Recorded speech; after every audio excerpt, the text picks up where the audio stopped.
Hey everybody, it's Bust with Busted Strategies number 3, jumping in on another Innistrad draft. Feels like I've been doing some more drafting off the side, of course. Feels like we're getting close to being able to play Constructed as well. It's got I feel like there's a few decks that I'm a few wild cards away from, and so I think a week or so we might be there. We'll have to wait and see.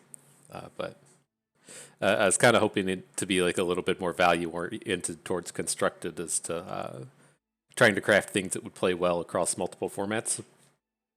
But we'll have to see if that's possible. I mean, everybody just starts out with mono red, right? And so there's probably not an incredible amount of overlap, but there's probably enough to at least be competitive at the lower levels of the constructed ladder.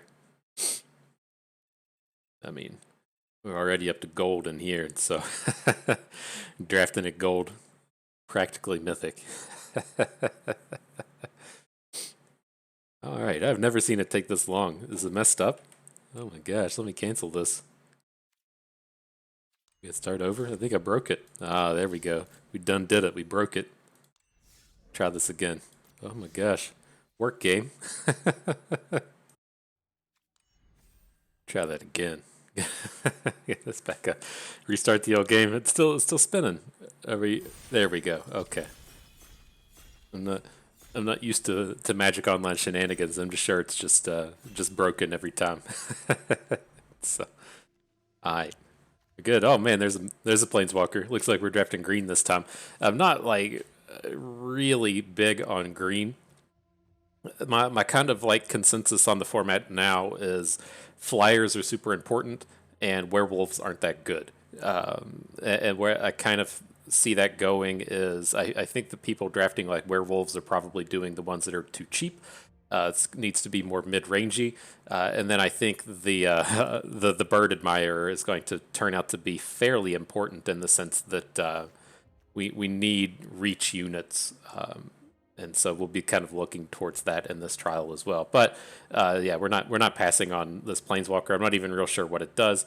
I've played against it once and had to deal with a giant tree folk, and then I'm sure just slamming all your lands on the table is fine. Doing the +1 to pick up a land and mill 3, I guess that's a mulch effect, is fine. I mean, this is guys should be absolutely fantastic. Very easy. I guess we should have looked at the other cards. I just wanted to I wanted to make sure I knew what this one did. The other thing I've kind of seen with green though is the things that have made me fairly happy are both Rise of the Ants and then the spell that makes the 4/4 with flashback. Both of these are quite good.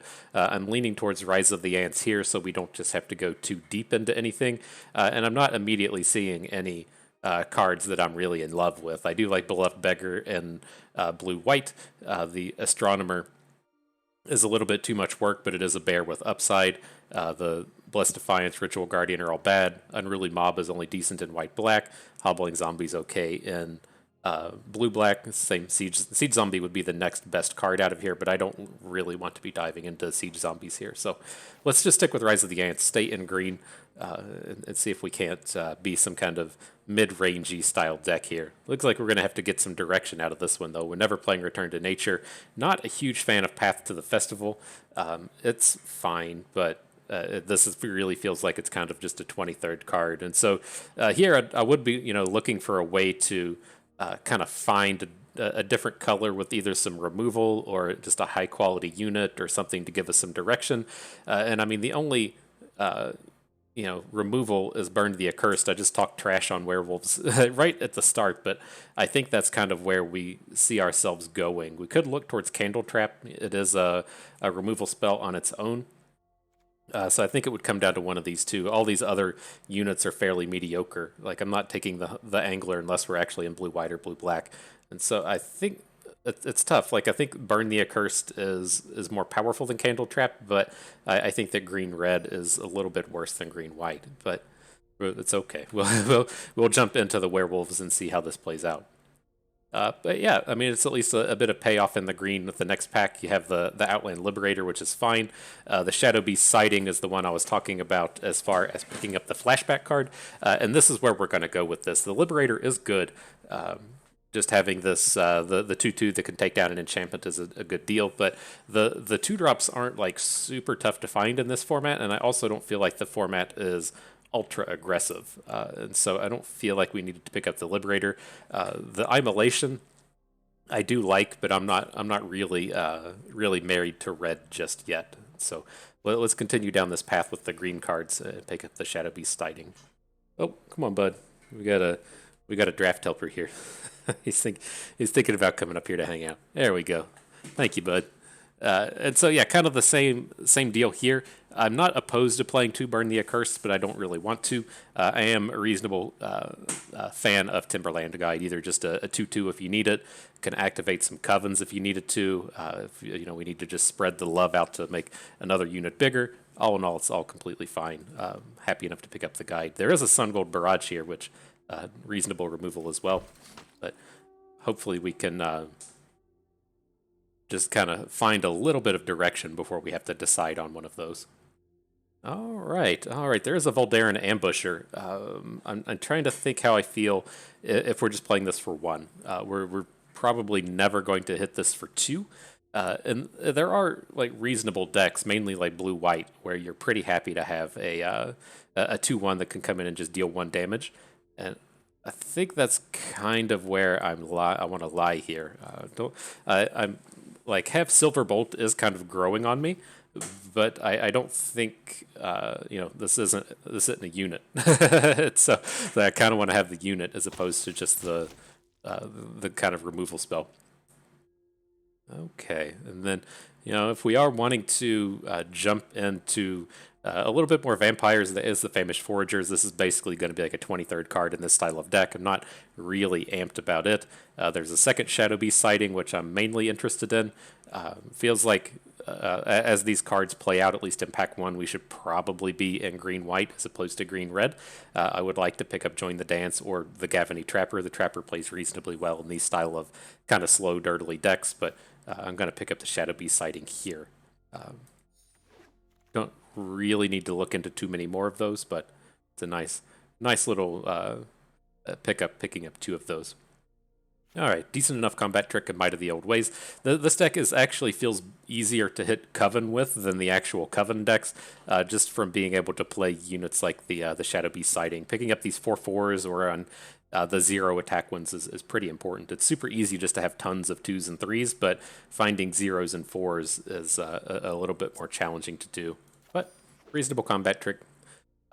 Search Party Captain is okay. It might be a little tough for us to pull off. We're probably not going to be doing too much early game attacking, but if we can play this for 2, it's absolutely fantastic. If we can play it for 3, it's reasonable. Oh shit, that's in white though. I think I'm okay to pick it up. We'll have to see. I mean, we've probably been sending the person to our left straight into white, but we'll see. I mean, their cards are still showing up, right? White, super late Siege Zombie. Jeez, I feel like a lot of people are really under the impression that the blue-black deck is probably just the best in the format.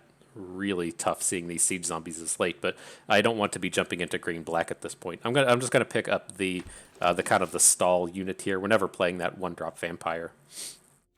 Okay, yeah, these aren't very good, but if we're playing this kind of mid-rangey deck focused on 4s and 5 drops and trying to stall until we can get our Planeswalker on the board, having these life-linking 3 attackers isn't the worst thing we could do. All right, oh, beautiful.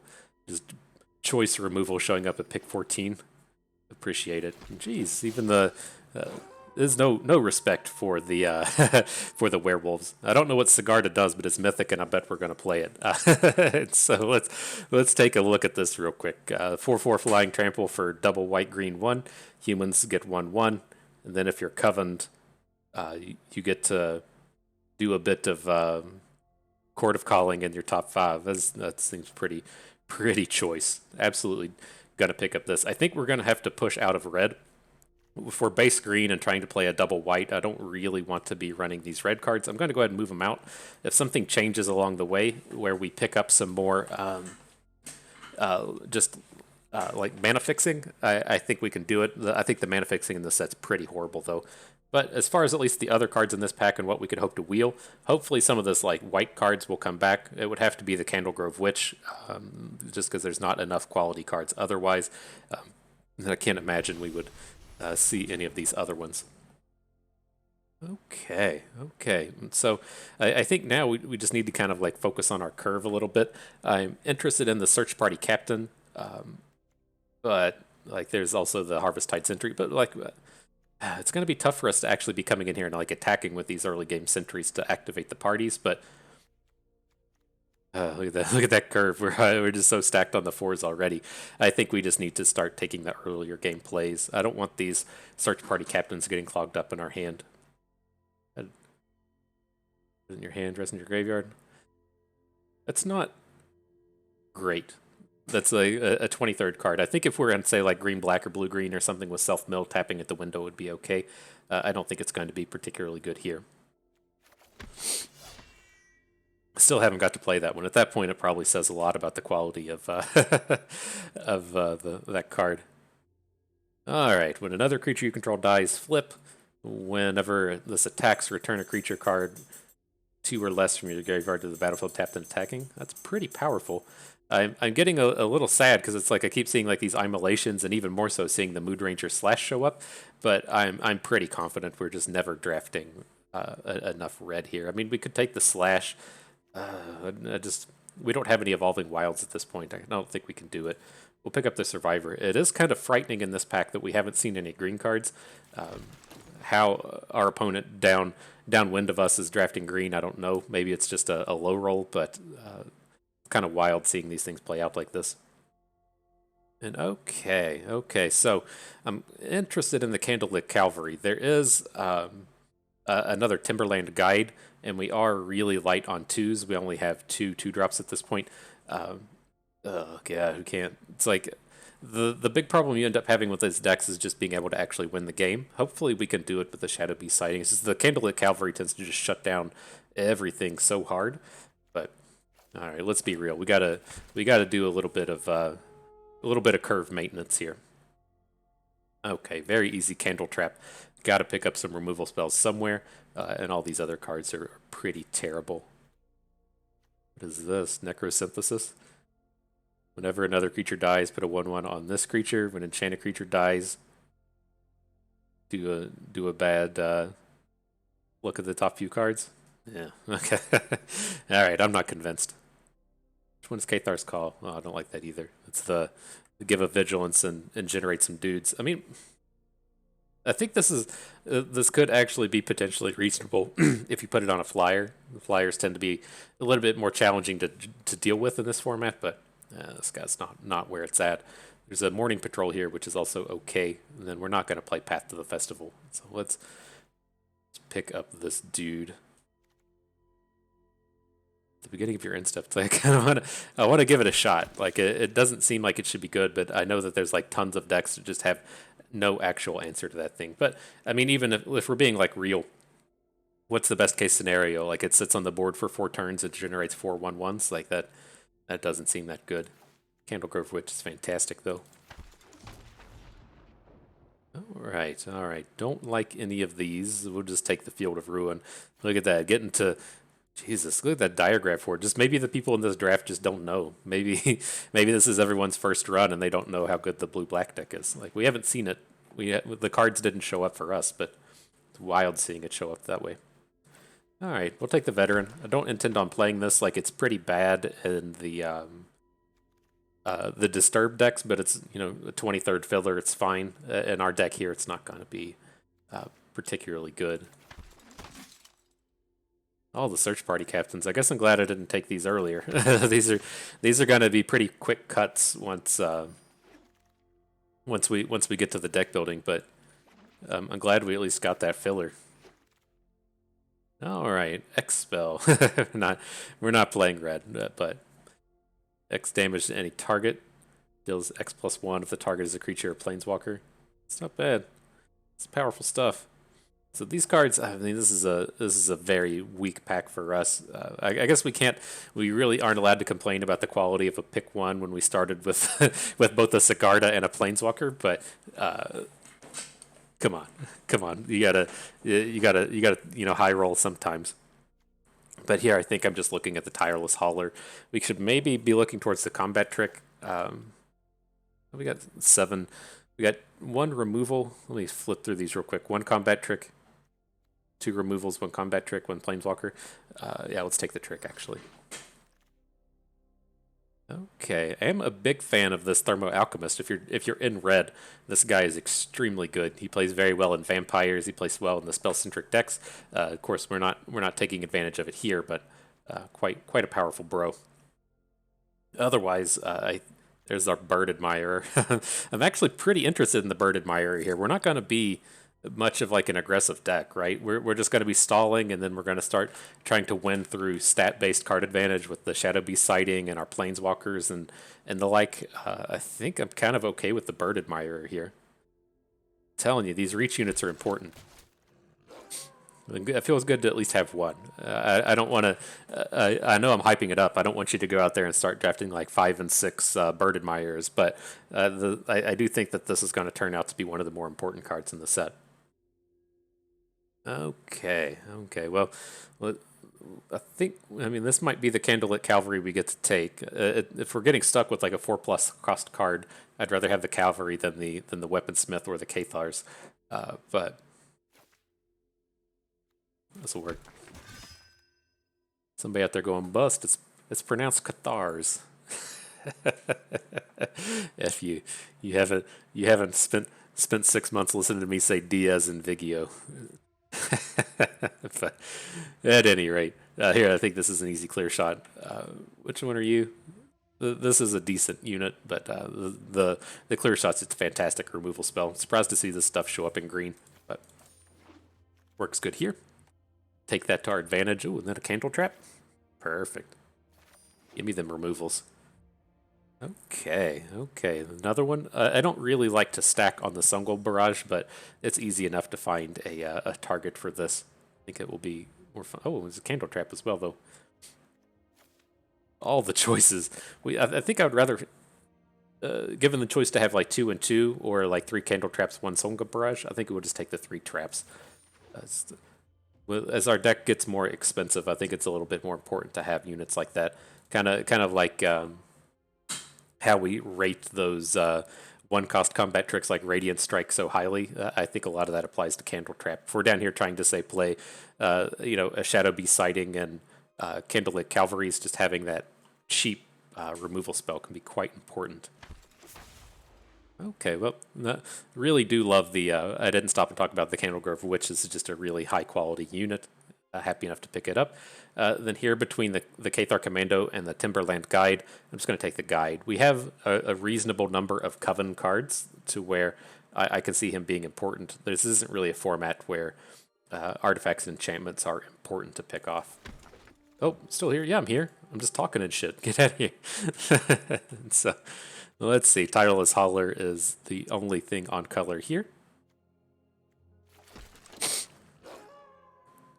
Okay, I'll take the Cathars over the Beloved Beggars. Well, I mean, again, if we're not going to be doing like early game aggression, these Beggars can give us a lot of time. Picking up these Sarah Angels is quite good. Let's give it a shot. I'm not 100% sure how I feel about that. Maybe we should be taking the removal, the enchantment removal, but it doesn't feel like that's the case. There's so much raw power in having these big flyers. All right. Well, let's get to the deck building. Oh, get this out of here. What are we looking at? We're at 11 non-creatures here. We need to drop that down a bit, and then of course we got to drop these lands down these spells down as well. But got to remember, Rise of the Ants and the Shadow Beast sightings are units. Wren never going out. Let's get rid of some of this expensive stuff. We can come back to Candlelit Cavalry. This is probably going to have to get cut. Shadow Beast sightings are going to stay. I'm going to cut down to 1 Search Party Captain. Just a little bit too expensive. The +1/+1 guy is too expensive. Bird Admirer, you get to stay. You sit out here, admire these birds. Looks like she's just like admiring her crossbow, but I guess that's what you shoot the birds with. But well, I'm confused, right? You don't like say that, damn, that's a good looking bird, I want to shoot it. You just like hang out, you know. You snap off a pic with your iPhone and look at it at home. With this bitch out here admiring the birds, and then she just shoots them. Like, or maybe her flip. Is this what's going on in the picture? Right? She's saving all the birds. She's flipping over to werewolf and then coming and saving all the birds. Whew, I don't know. We need some flavor text on this one. Let me know. Let me know what's happening. All right. Anyways, these ritual guardians are quite mediocre. We can get rid of that. I might come back to them, but the morning patrol is bad as well. I think this will be a reasonable unit. This flip seems incredibly good on the bereaved survivor. So let's let you stay.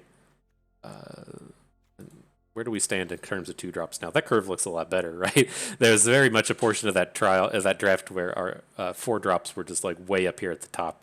But, all right, looking better. Let's swing the other way. Oh, the veteran, you're never getting played.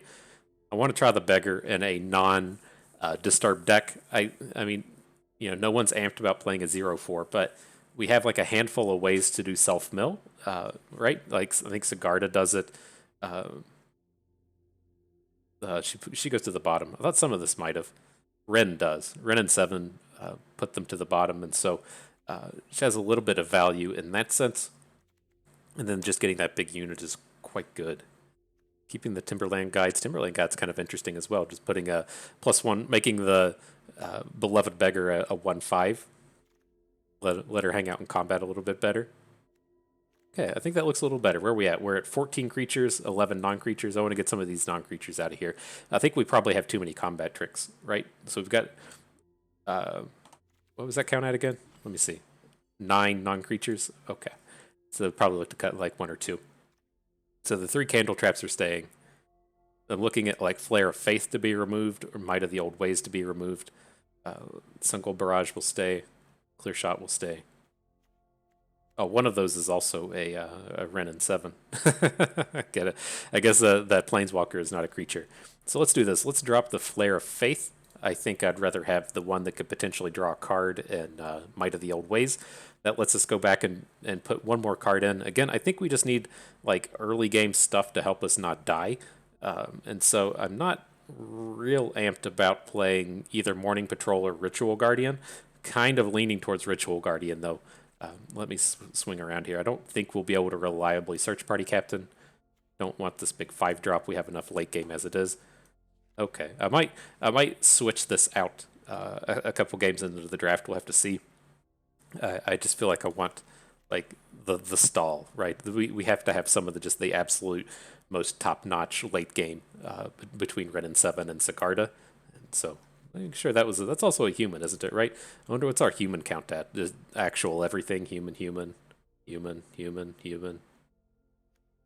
Bird, friend of birds, studier of bird law, human. It's everything's a human. Okay, that's cool. No decisions to be made there since everything is a human. But yeah, this looks pretty good. Let's get in. Let's get to it. All right, so cool. Yeah, not bad. Not bad. Lots of raw power there. You can't complain about cracking a green planeswalker in pack 1 and then being kind of up in the air on your second color and then hitting the green-white mythic in pack 2. We should have done this as our first video so everyone knows how to do it. I'm not sure how to come out here and pay to win in this game, right? You can't just go and make things premium. There's no different kind of shinies in this one. But reasonable enough start. We can get the party captain down on 3. Again, like if they're playing vampires, they can kind of get out ahead of us. But otherwise, it isn't like a super aggressive format. I think it's safe enough when you're just like, my curve starts at 3. We aren't playing Guild Pact Limited here. All right, so we wanted the 3 attacker on the board so we can threaten the scab. So where did you go? Search. Oh, no. Oh, I thought you were the 3/2. All right, well, we only have one choice.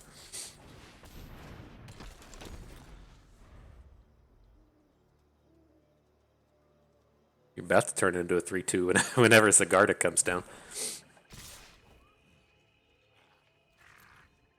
Right.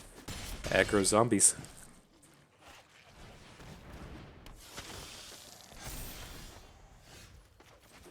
we just run out Sigarda here? This vampire is not going to get out of hand. We'll just kill it next turn with the Sun Gold Barrage. I don't really want to run out Sigarda as our first unit. It's kind of tough here, though, right? As far as like the removal package in black, they have the catch-all uncommon kills anything. You lose 2 life. No choices there. They have the thing that destroys a non-flyer, and then they have the things that give -2/-2. And so, I mean, if we want, it's not unrealistic to think they might have that uncommon, but do we really want to throw down Sigarda like right off the bat? I mean, I'm not opposed to it. She does have a lot of upside for next turn.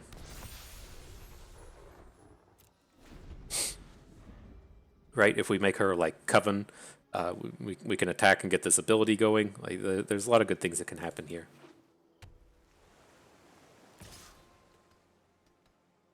Block.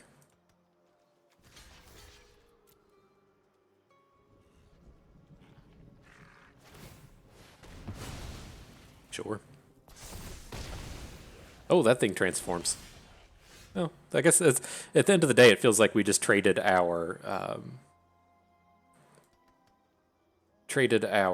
thing. What is it? The our unit for his zombie lord. This is tough. Our mana's a little awkward here. Maybe we should be playing 18 lands in this one, but can't go like full greed mode here. Let's just get the Shadow Beast sighting down.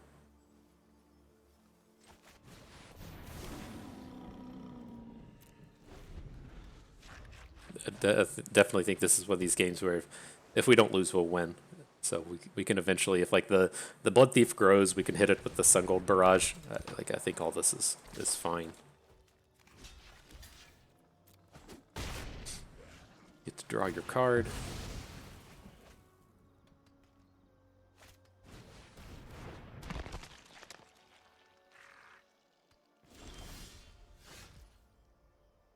Alright, well, Candle Trap's reasonable enough. We can attack with Sigarda and then Candle Trap the Blood Thief after the fact, and then we can search Party Captain for 3 mana. I think that seems fine.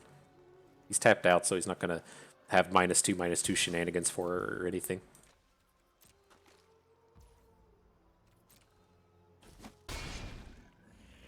And he's a 3/3, courtesy of the +1s.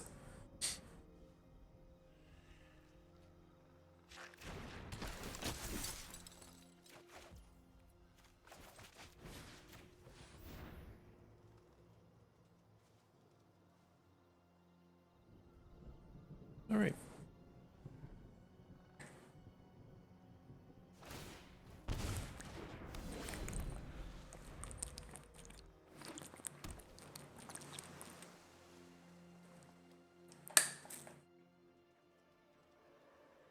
We have a 2/2 in our graveyard, or a 2-coster. I'm not used to this word mana value. Is that, did they do this because it's less characters than converted mana cost? I wasn't around for the change in naming. All right. Well, this zombie's definitely getting hit with the Sun Gold Barrage. So let's go ahead and just start with Sigarda, though.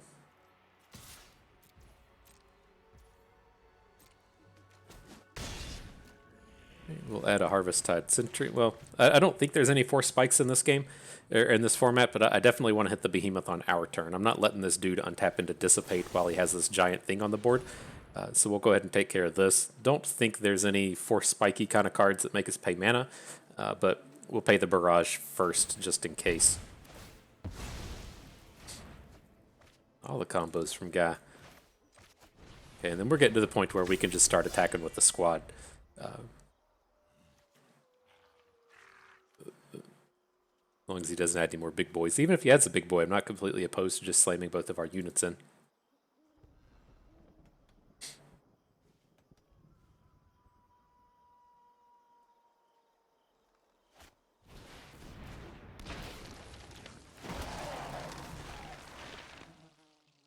That makes it a little more challenging. We need to hit our Coven. Oh, we hit our graveyard. That's the way to do it, right? Get that bird admirer down. Start admiring them birds. Do we have a 2? No. Oh, it doesn't look at our graveyard. It looks at our library. Oh, definitely want to play one before we attack. Has to be the, well, no, we could add the Candlelit Cavalry. This will be a 6/6.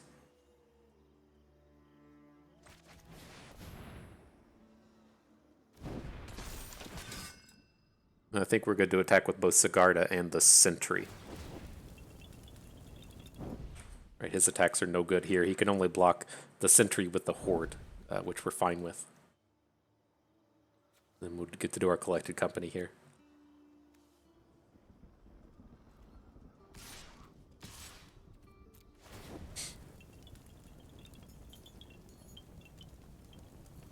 Right. Oh, I thought the it's the planeswalker that puts him in our graveyard. I was like, give me some of them flashbacks in here. All right. You're working that value engine pretty good. We're getting pretty close to lethal here. I mean, we got assuming he just like taps out for an irrelevant unit or something. We just need to trample 2 damage with the Candlelit Cavalry.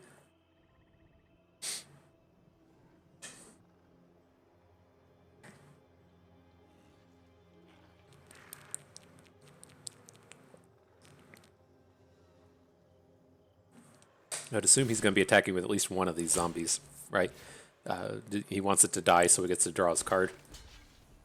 This should be safe enough for the cavalry. Ugh. Ugh. Not what I was counting on. I thought it was going to be a lot easier to have like a -2/-2 than it was to have a. I didn't even consider the death touch card. That's awkward. Good thing Timberland Guide's here to to give us our coven back. Oh, brother, drawing all the cards. Don't deck yourself.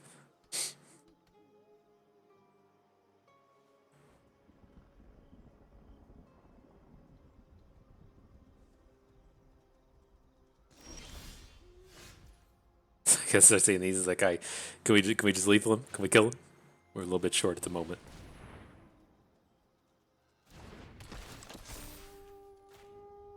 All right, there's our coven.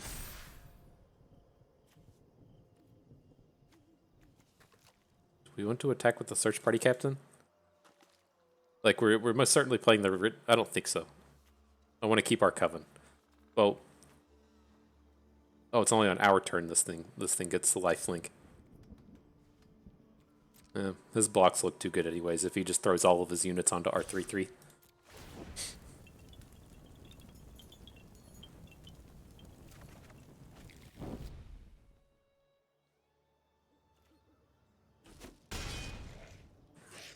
Okay, and that was a fine pickup. I'm going to add the witch.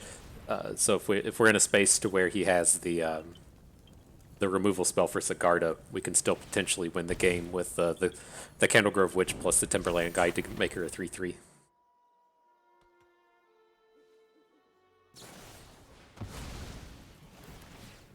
What's this? Oh, make it 2/2. All right. Oh, he just sacrificed one guy. X is the total power of the sacrificed creatures. Right.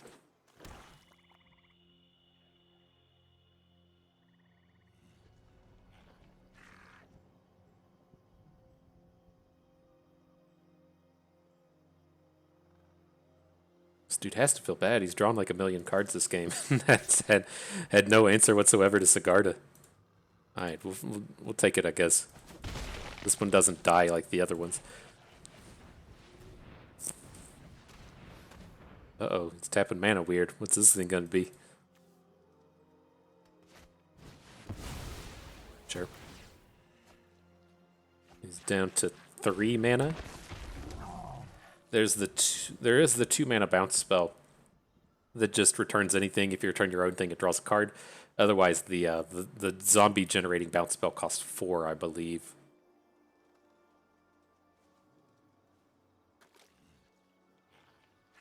I do believe.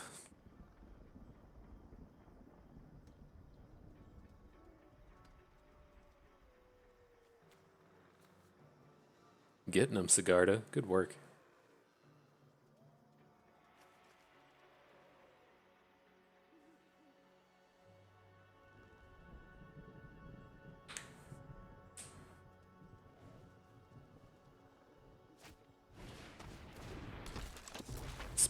Spend the rest of the mana, so I feel better about this. Oh, all right. I think we're good. I don't. Nothing is coming to mind as to being able to gain, but just in case there's something to gain a touch of health, let's play the Timberland Guide. We just drew the Might of the Old Ways, which should get us out of any other life gain based shenanigans. I think that'll do it.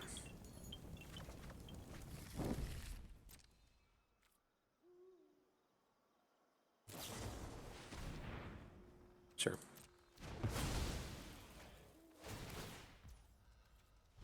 All right, auto pass it.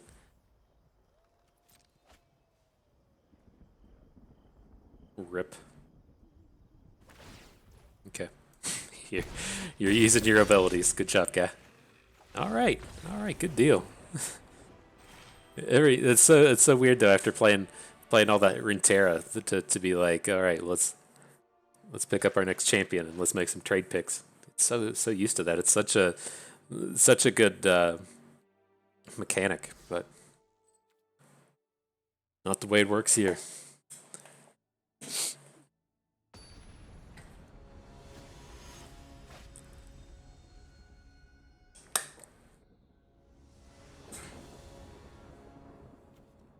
All right, starting out with the Planeswalker in hand. But this should be fine. Again, I mean, we've got a removal spell, 2/3 drops. I think we're good to keep.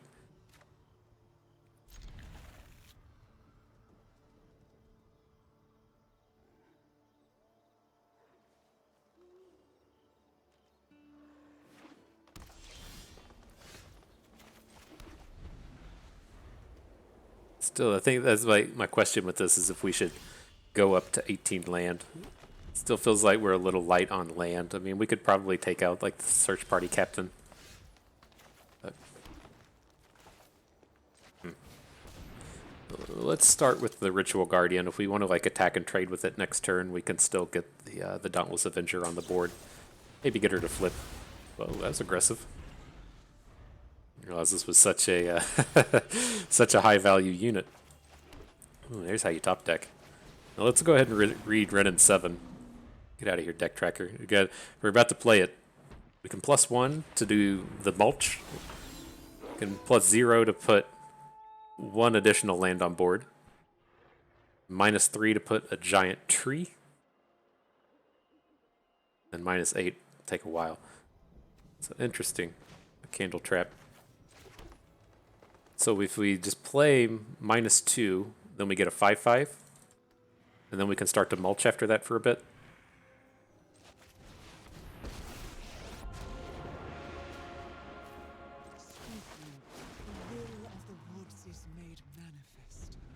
That seems good, right? I think that seems alright. To the best of my knowledge, there's no haste creatures in green black, so we shouldn't have to worry about that. They do have there is like a flash wolf that could be a bit worrisome, but I think we shouldn't have to do too much like holding dudes back just to protect Wren 7.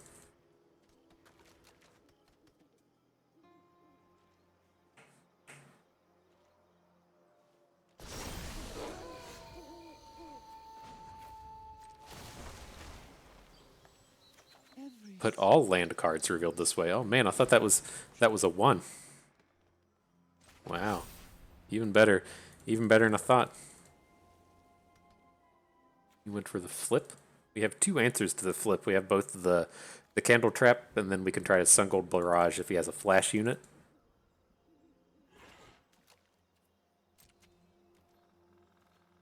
Oh, hang on. I should have played the. I should have played the Sun Gold Barrage. Let's let it happen. All right. And then we can take darkness away. Or make it day again, I should say. I think that seems good. So let's do this. Let's Candle Trap.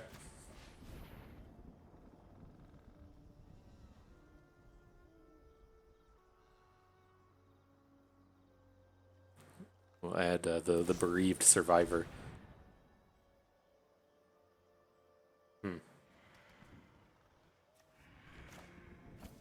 I don't think I really approve of that. And then this still makes it day, right? Yeah. Okay. Because we played 2.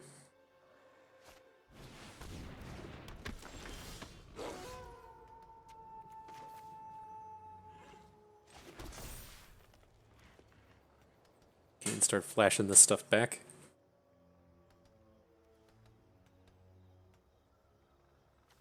Well, we're certainly not going to -3 here, so let's just go ahead and plus again.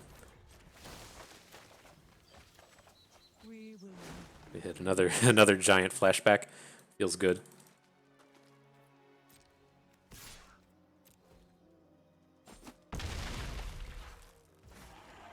And then I don't think we want to play a 3 and a 3 here. Let's just get another Shadow Beast on the board.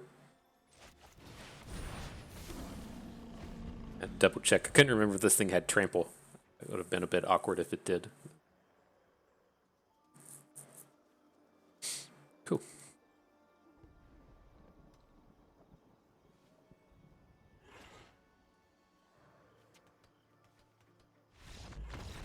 Alright, turns out these mythics are pretty good. I did the mathematics on whether or not they were good. Turns out they are. Turns out. And still, I don't know. Maybe we should be playing 18 lands. I think that's the big space where we're potentially having problems here. Let's just go ahead and do it. Cancel this. Get this out of here. I'm going to take this this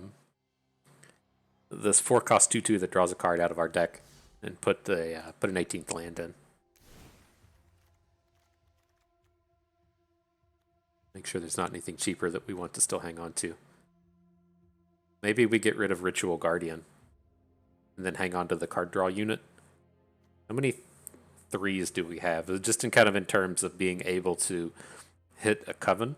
You know, I don't feel like we're really like all in and hitting a Coven, but it is nice to be able to do it. We have 1. That it? Just those 2? Those are only 3s? That's odd. So I'm suggesting we take out, where'd you go? Ritual Guardian and add in an 18th land. I think I'm okay with this. Sure, planes. Done. Oof.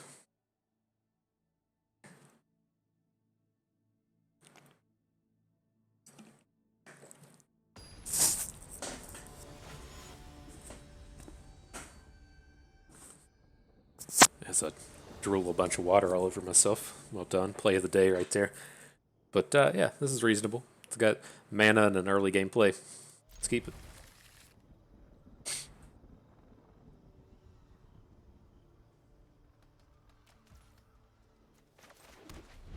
When are they going to update mulligans in Magic? Why don't they let the person on the draw make good mulligans and the one on the play make bad ones?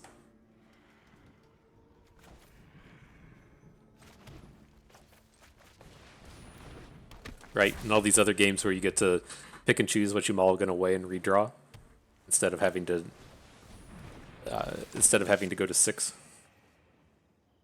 What is this, bro? This looks like a rare. Cards and graveyards can't be targets. Okay, it's kind of like hexproof your graveyard. And then on the flip, whenever one or more of your creatures are put into a graveyard from anywhere, investigate once a turn. All right.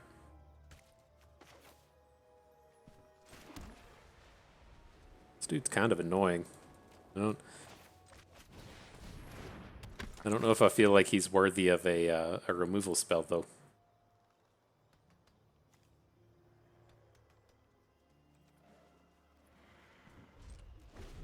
Let's just save these for like the flyers. If he wants to sit around and gain a bunch of health with old Dennis the Apprentice here, then I think it's okay.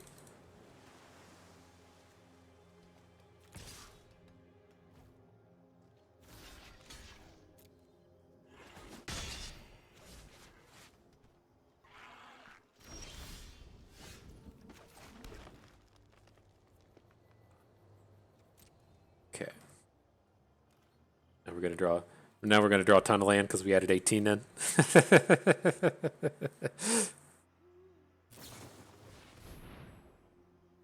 Okay.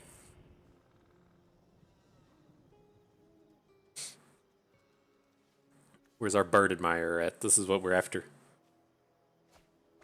Get the shut down on the old. What is this ability? Disturb deck.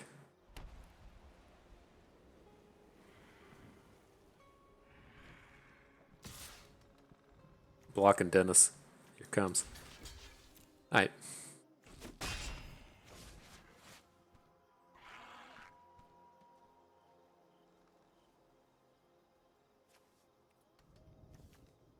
Discarded 2 lands off of his big looting thing. It's the vigilance.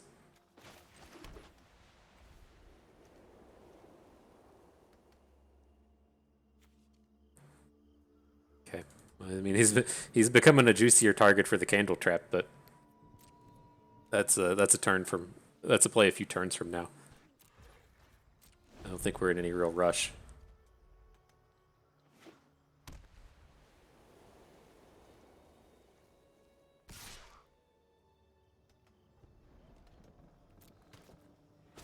Oh, I should have blocked. I meant to block that. Just making him think. We're playing 4D chess here. Make him think on why we wouldn't block with the beggar here. Next level plays, you wouldn't understand it. Whenever Outrider or another creature you control dies, put a 1/1 on something. That's a lot scarier than Dinnick is.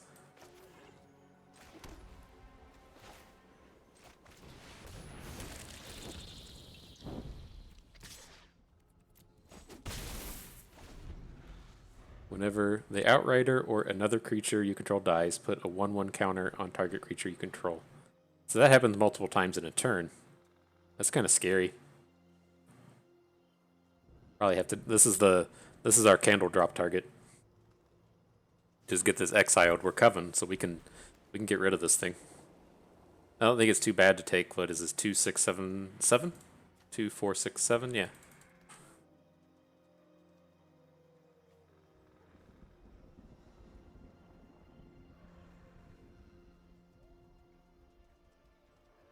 I mean, if we're gonna be real, maybe we should come in and try to like block the tokens and see if he boosts up like the Outrider, and then we can just try and take it down with Candle Trap. Is that too greedy? I don't know. I think we're doing fine, right? He's got outside of this like plus ability thing, he's got a bunch of dudes we don't care about, and he's got 2 cards in his hand. Like, nothing about this is particularly intimidating.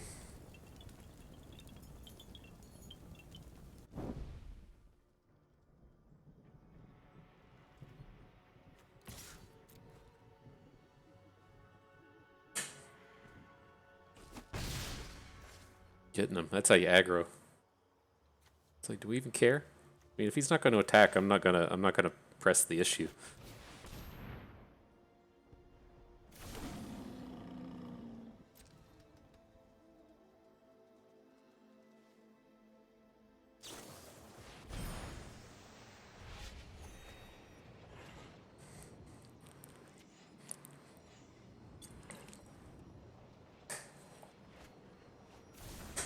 Has to be the problem though, right? This Outrider.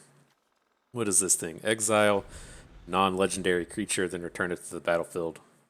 So it blinks. It entered under your control. Put a 1/1 counter on it. Otherwise, tap it. Alright. Oh, we'll have to... Oh, it's a sorcery though. Hi, dude. You get all the 1/1s, that's for certain. Block. I'm gonna block all these. I can't. Let's be real. That's not good. Oh, I gotta remember this beggar though. We've taken an additional 3. A real player would be at 20 now.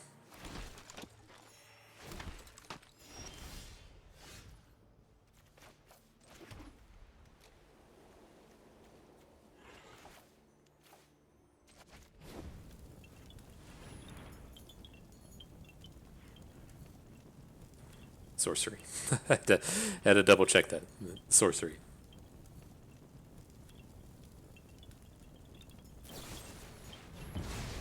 Oh, okay.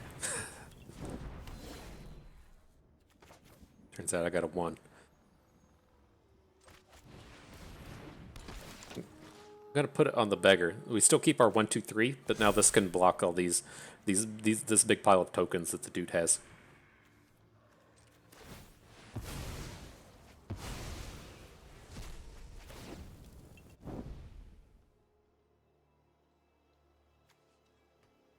Okay, let's just play it slow.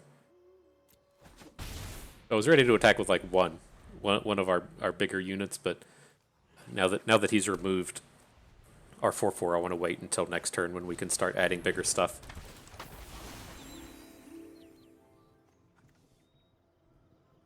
Okay.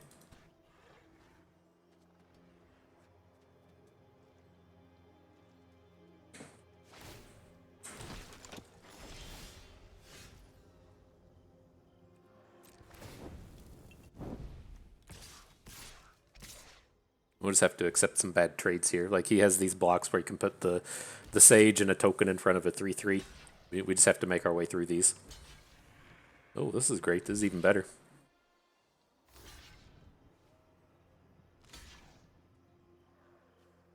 Ace his whole board.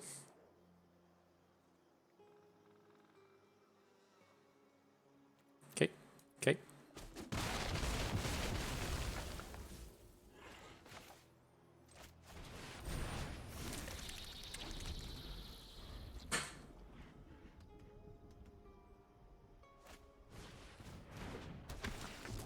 Surprised you didn't just go to Nightfall. Delver Secrets doesn't do anything here.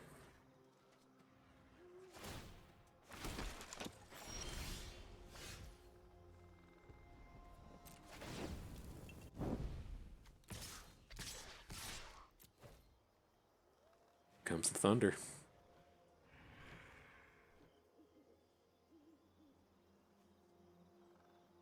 Curious, there's a handful of ways that these decks can just like exile the Shadow Beast sighting out of our graveyard. So I think I'm going to go ahead and play the sighting as opposed to playing the Witch and the one in our hand. It's going to come down to him to having time to get the other sighting, but it feels a little dangerous just like leaving 2 of these out here. It's a bit of a disaster if he has, I don't know, whatever, remove multiple cards from graveyard. I don't think that exists. I know specifically like white has like a 3/3 for 3 or something that removes them, or one that removes things when they attack, but I don't want to have to deal with like a ton of that stuff. Okay, all of our attacks are still really good.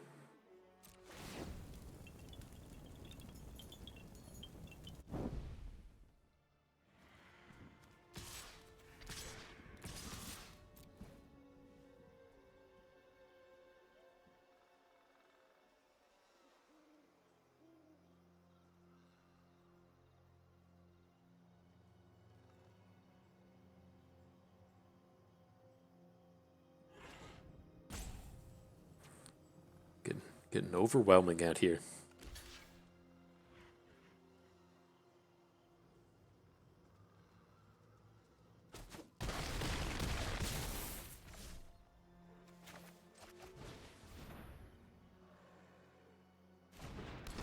What are the chances this dude's playing the Wrath of God? What are the chances? I'm just going to run it all out.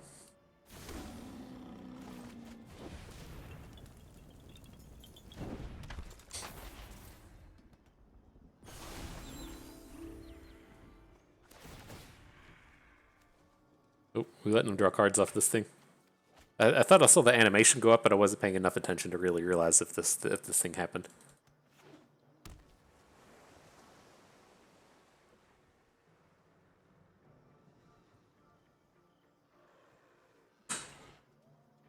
I have to imagine we're okay though, as long as he doesn't have that Wrath of God.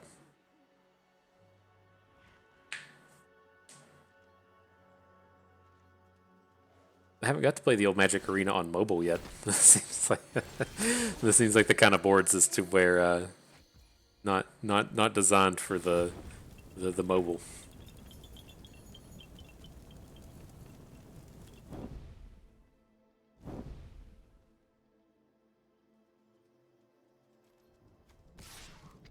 These two, these.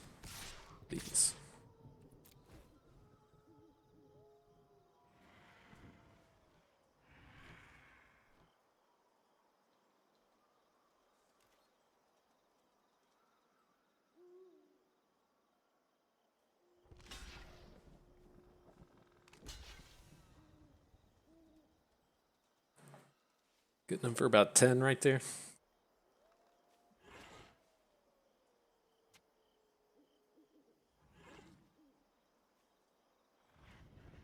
All right, then at least the plan here. Like, has to be more likely that they have the like a way to remove the Shadow Beast sighting than it is for them to have the Wrath of God. So I'm going to play the Shadow Beast sighting and then just start leaving other stuff in our hand.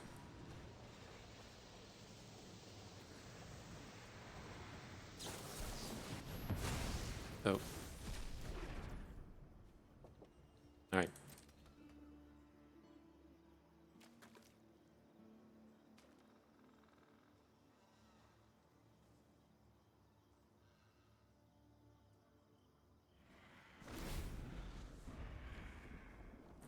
Flip Delver. Has to be tough for these decks to do, right? There's just not that many non-creature spells. Or instant or sorcery spells, I guess we should say.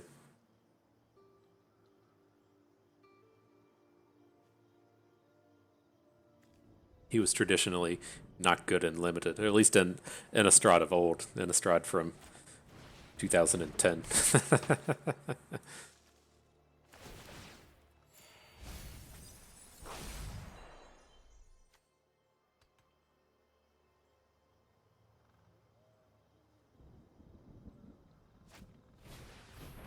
Sure.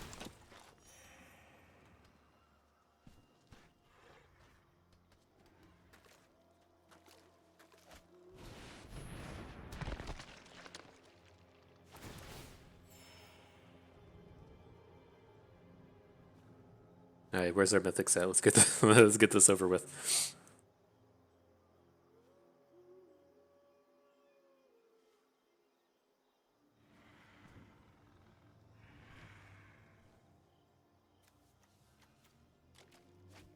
And still think we're in the same boat. I'm going to attack with the 3/3s, the 4/4s, and the flyers.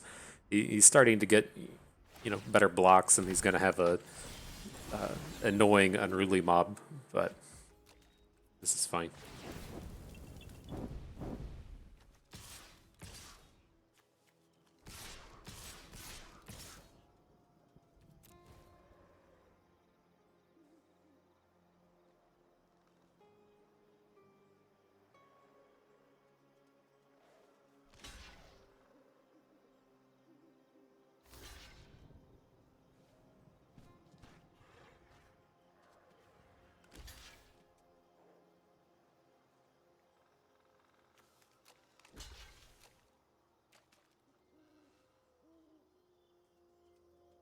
Again.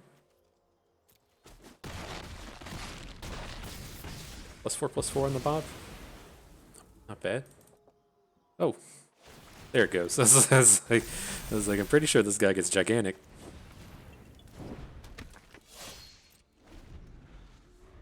All right, maybe we can lethal him now. Well, he's going to get a flyer out of the Graph Keeper. All right, can only block creatures with flying. I was like, well, we can Timberland Guide and finally get this one over with, but doesn't appear to be the case.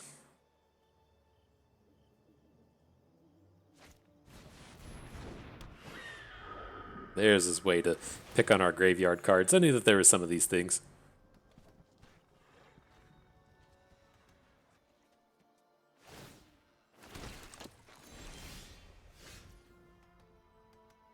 Alright, so our attacks are no longer good. So he's got non-cards left. You gotta stop and see if we can deck him. That has to feel bad though, right? If you're... I guess he's not technically 10 cards ahead of us because he's done some milling, but to be that far ahead and still still to be behind has to be kind of annoying. Alright, well I think we have to stop here.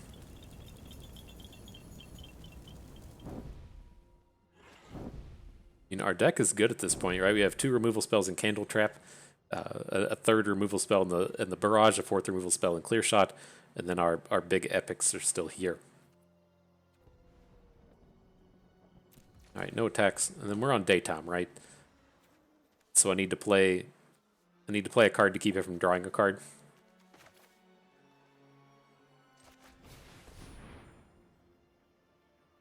I think I just want to level up one of these smaller units. Let's boost up the captain.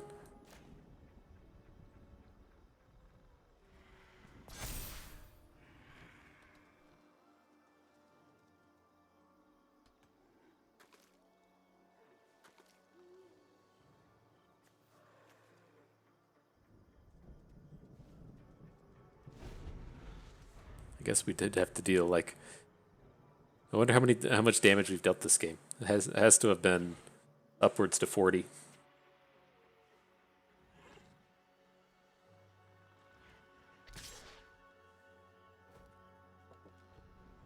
Okay. I mean, he's gonna play a flyer behind, but that does give us an opportunity to attack a bit with our Candlegrove Witches.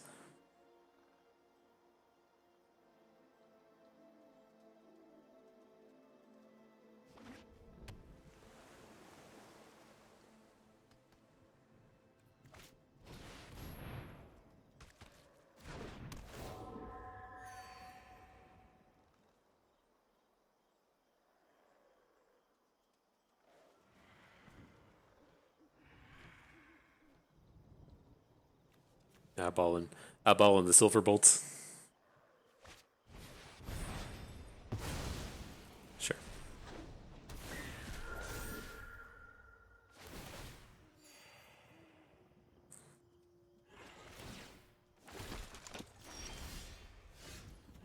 Admire him.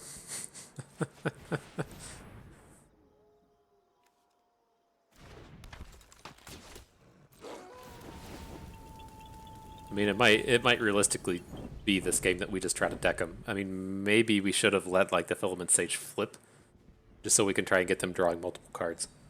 I think that's probably a reasonable strategy. Down to 8.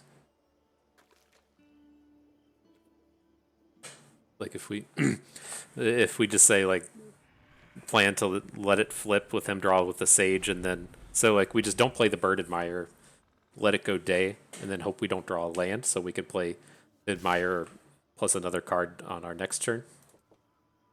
I just don't think we're ever going to deal enough damage to win this game unless Wren and 7 come in and do something huge.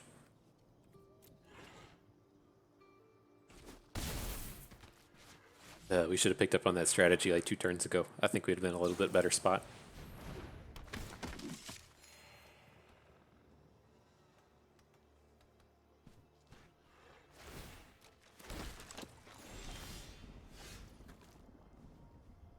Things change with Candle Trap, though. I mean, we can take a 4 and not be too upset about it.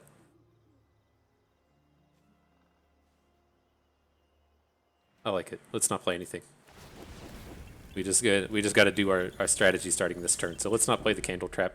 We can take 4 from the Griffin. Not worry about it. We'll go to day or night. That makes him draw a card. And then if we don't draw a land next turn, we can flip it back to day.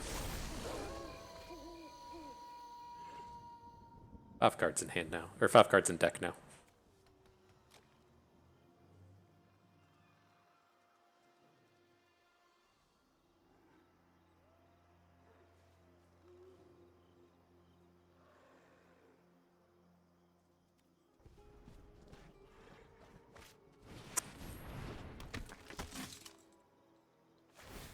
Making the big bird.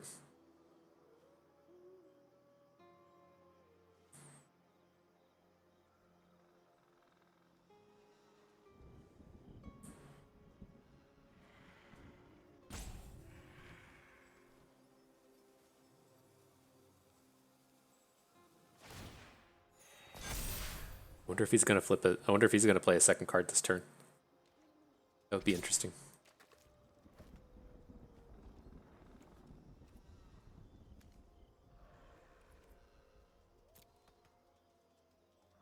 keep forgetting these Candlegrove Witches don't have flying on his turn.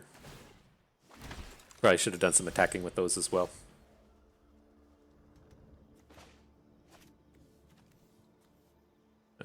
But we are on Knight. He's on 5 cards still. So used to everyone just drawing multiple cards every turn.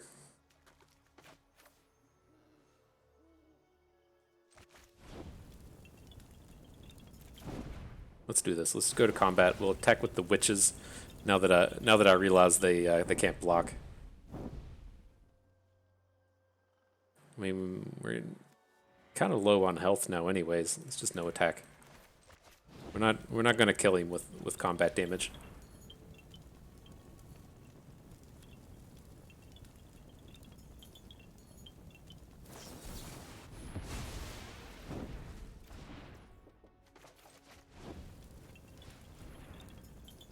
Good thing we got a second one. Oh no, we got to shuffle cards in? From your graveyard into your library, and he didn't do it? Oh, that could have been a disaster for us. Why he didn't shuffle in anything? He must have overclicked it or something.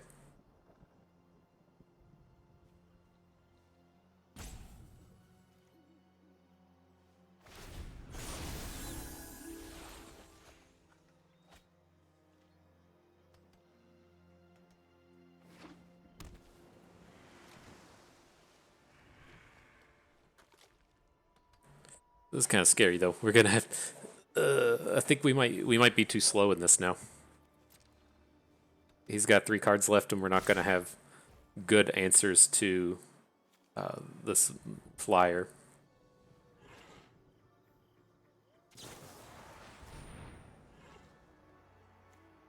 Okay.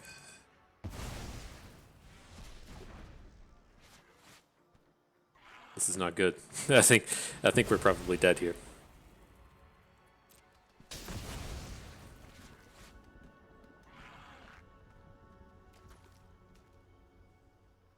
Alright, 2 blockers.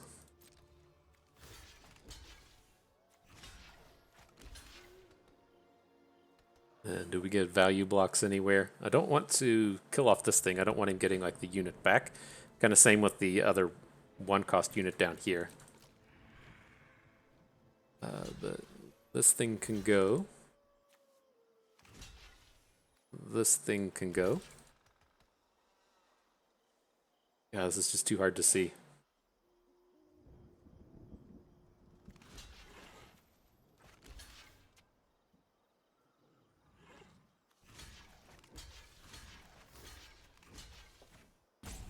You gotta get me in these games that aren't Magic, so I don't have to look at this dumb stuff.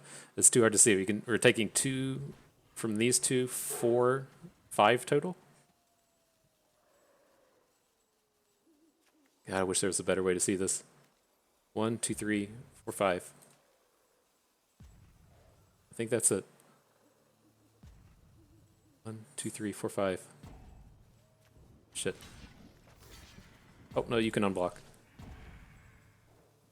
1 here. This thing's blocked. 2, 3 on the Sage.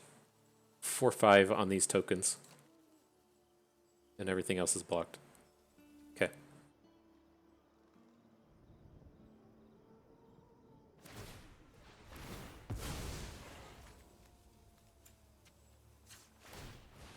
I'm not letting that happen.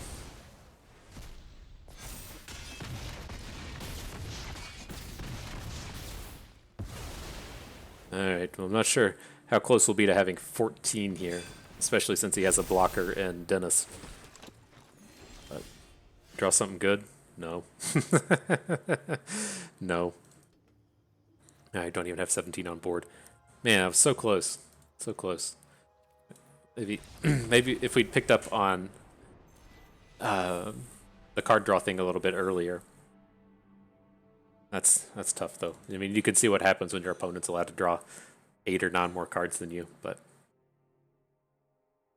on the flip side, like he played like 2 devious cover-ups and didn't shuffle anything back in, and so that would have looked a lot worse in hindsight. But All right. All right, on to the next one.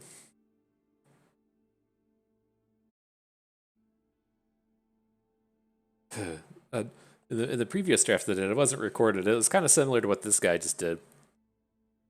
It was like a disturbed deck that didn't come together as well as I wanted it to, and I had like okay-ish success with those. I didn't have Dennis there, but I had the a few copies of that 1/1 that Soul Wardens and flips into a kind of reverse Soul Warden, uh, and it seemed reasonable. I wasn't like jazzed about it, but it wasn't horrible. It feels like an acceptable 23rd if you have enough self mill.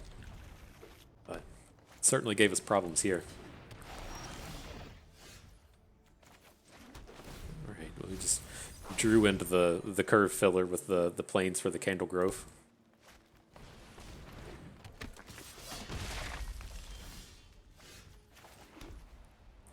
Mill card, if there's 3 or more creatures in your graveyard, flip. Okay, got some time on that.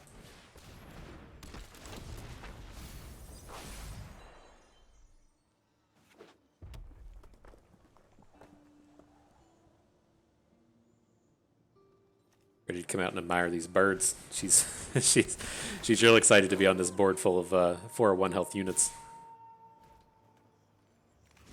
Okay, let's just not die.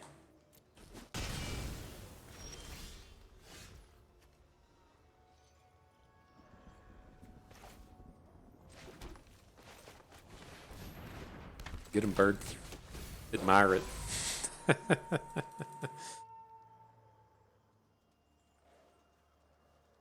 I think I probably also need to kind of like slow down how fast I think we're going to die in these games. I got real used to kind of the pacing in Runeterra, which is super fast. Whenever a unit in the game has flash, very easy to just close out games. I got to remember Magic's a lot slower than Runeterra, but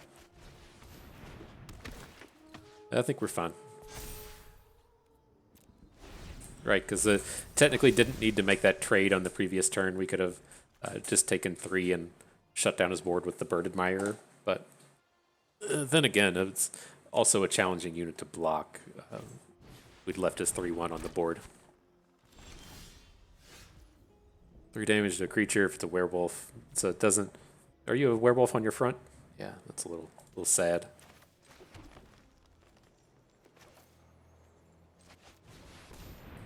Oh, and it's stalled on 3 as well, so hopefully we can take over this board.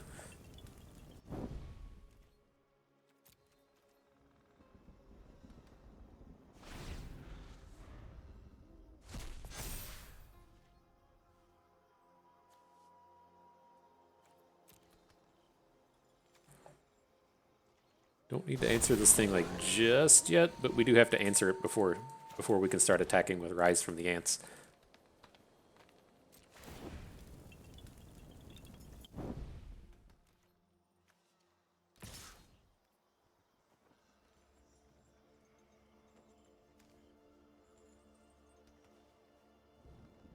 We'll trade our unit with any of his units, right? It seems like he's stopping so that he can Silver Bolt our Wing Shredder. I think that makes sense. I don't think this is a combat trick situation. Oh, we can get all of his units, though.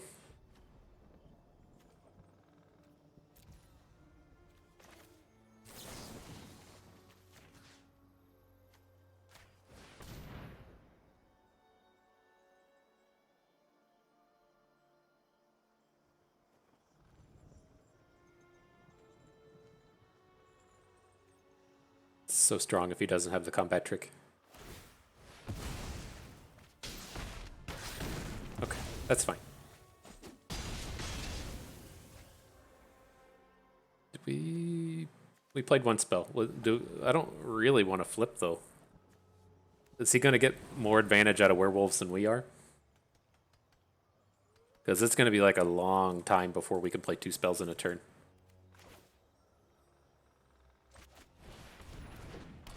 Shred it. Oh, shit, that's going to flip our unit back. I think this is okay, though.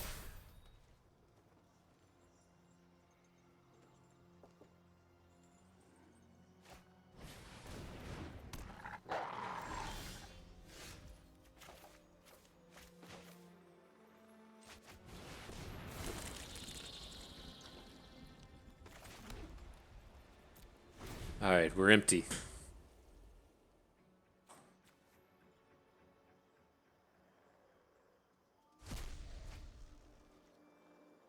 What? Oh, does this remove our graveyard too?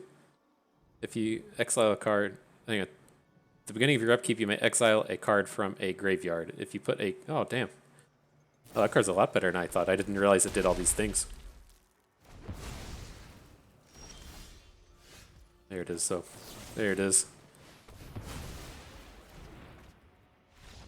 Alright. Not surprised. I mean, he is probably still in that game. He had like 4 cards in his hand, but... Okay.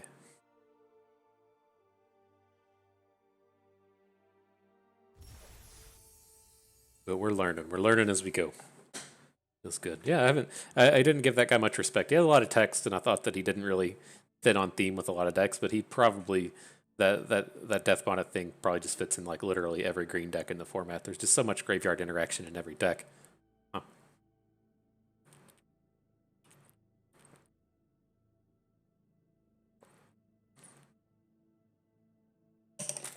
We have learned. Mark that on your spreadsheet. Did I learn anything today? Yes. Yes, I did. Check. Appreciate it, boss.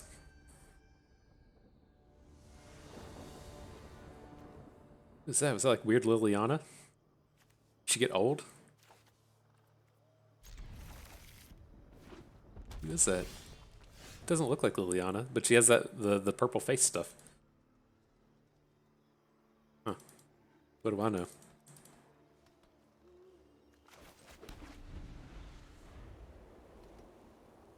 Alright, not a bad start.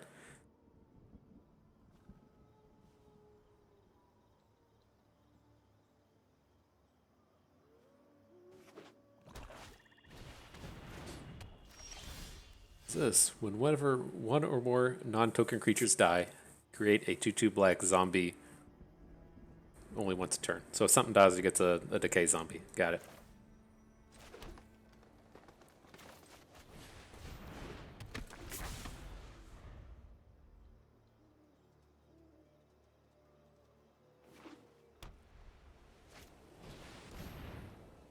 Got to discard 2. So I'm thinking like Timberland Guide, Rise of the Ants. I don't want to discard Sigarda. We need to stay at like 4. We could consider like 1 land.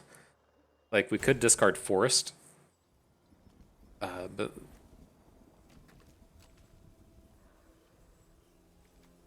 we're doing Rise of the Ants.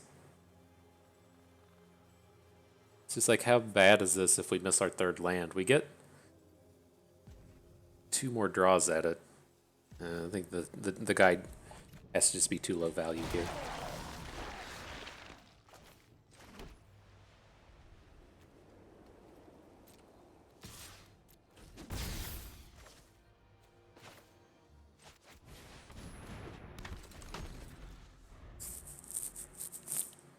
Sigarda looks pretty good on this board, right? We got I got all these humans out here. Can't coven. I guess you want one of these to be a 3/3, right? Just say you can coven. Life is hard. Life is hard. Give me that Timberland Guide back.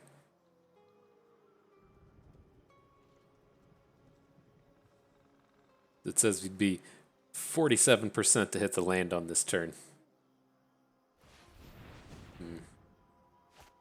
I don't know about that. Not the mathematics, but if I'd be willing to risk that to not be able to play a 4-cost card this turn, probably not. I mean, we technically had 2 draws at it, so that would be like, I don't know, 70% chance to hit, but... When the farmhand enters the battlefield, search for a plains. Okay. Let's just flip. Just a 3/3 lifelink.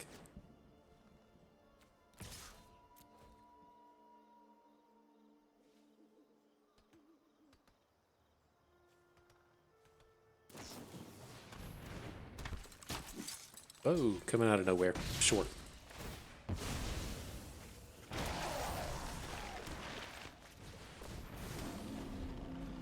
What do you do? Whenever this attacks, return a creature. Oh man, it puts them on the battlefield tapped and attacking, so we can just get our Candle Witch back. This looks like Sigarda's coming down next turn. We can also get Timberland Guide back, get our Coven, and put a +1/+1 onto something. This 4 is not scary.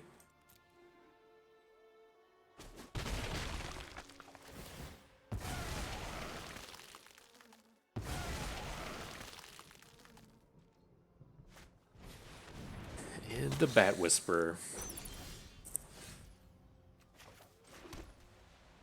I think we still want to make these Sigarda attacks. What happens if we play Sigarda, attack with both?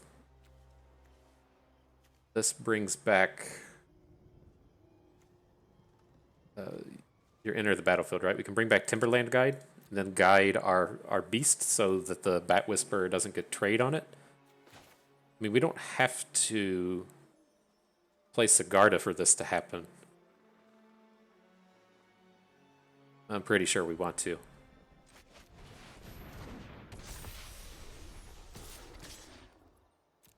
Use attack, does her thing, Timberland Guide. Guide comes in, give the boost here.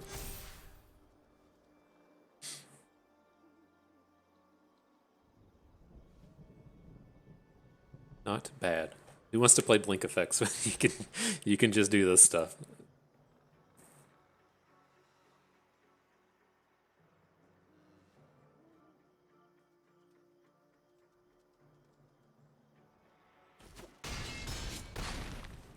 Alright, works for me. I mean, even if his like play now is just like land 5 damage thing to Sigarda, we're just like so far ahead at this point. I'm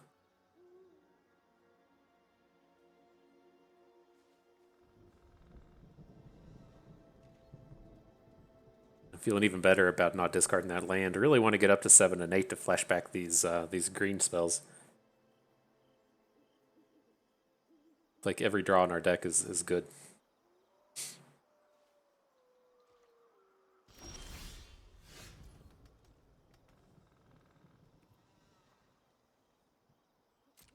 Okay. Bring in the squad. We're covened on this one. 2, 4, 5.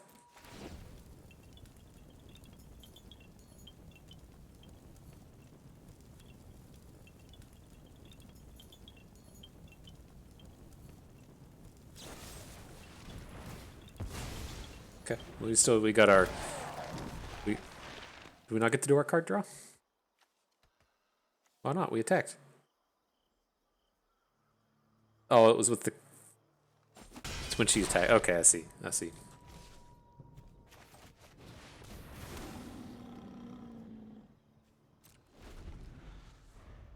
Covenant again. Wait. None of this stuff really feels worth candle trapping, but... got the 1, the 4, and the 5, all thanks to Timberland Guide. Pretty cool, pretty cool.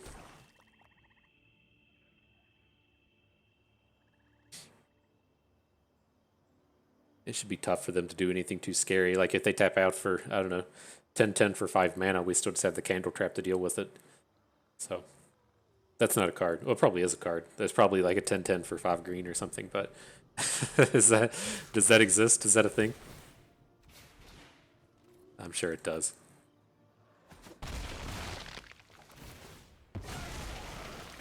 Some type of 4-legged beast. It's probably a mammoth. Looks like it has rabies. That's what that card always is. Doesn't have trample though, so it doesn't actually do anything.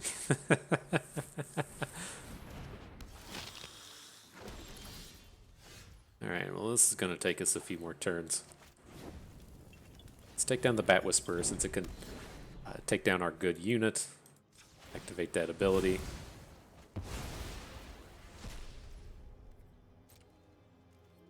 And we got to bring the squad if we want to rep lethal. If we just swing with just the beast, then he doesn't have to block everything.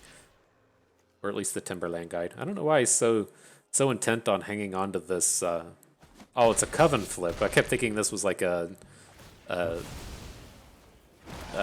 Disturbed or whatever that ability's called. Flipped. The blue-white kind of ability. Okay. Whoa, there's a big unit. Oh, Jesus. This thing has lifelink. Whenever another non-token creature you control dies, return that card. Oh my god, this is so bad. I want our Candle Trap back. Whenever another non-token creature you control dies, so another creature, return it to the owner's hand at the beginning of the end step. And then if a creature an opponent controls would die, exile it instead. Okay. Oh my god, this is going to be a pain.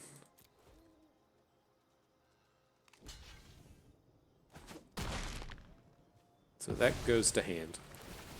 Gets a 2/2. That's all fine.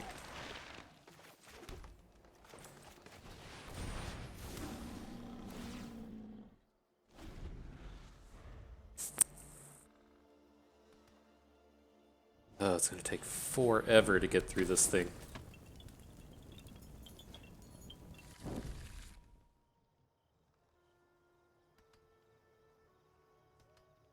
Right, because if we hit with everything, he can block 4/5 with. I thought this was Sigarda. Whatever. The least. How's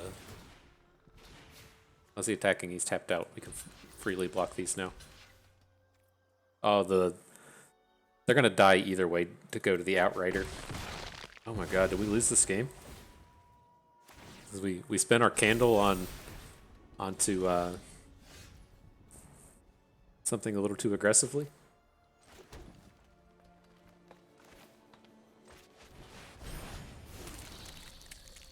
Oh man, I didn't know this card existed. I mean, I wouldn't have been playing around it anyways, but oh, this is bad. This is bad.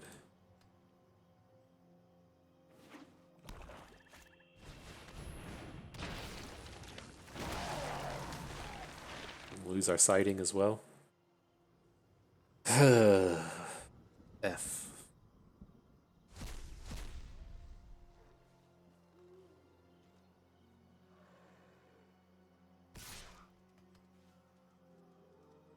Really?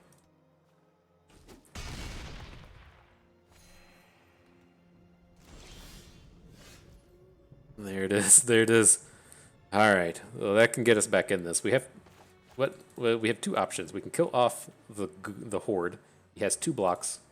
Blocks a 5 and a 4. He has a white and a black. White and a black would only kill a spirit. Let me double check this. We remove the horde. It's got 2 blockers, 5 and a 4. We hit for 4, 7. Okay.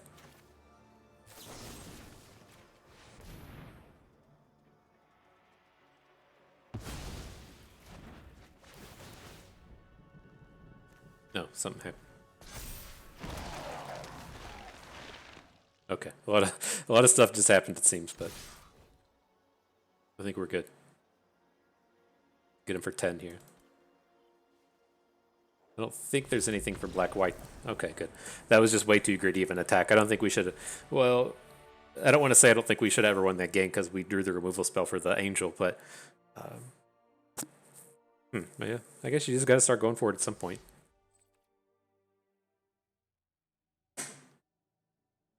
Oof.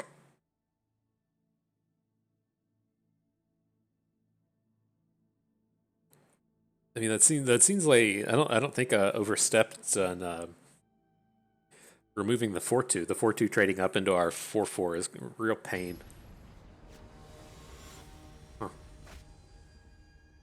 Huh, say. Alright, well, what have we got here? 4 mana hand with Wren. Aight. That's fine. I mean, we can play Timberland Guide on 2 if we need to, just to put a blocker down.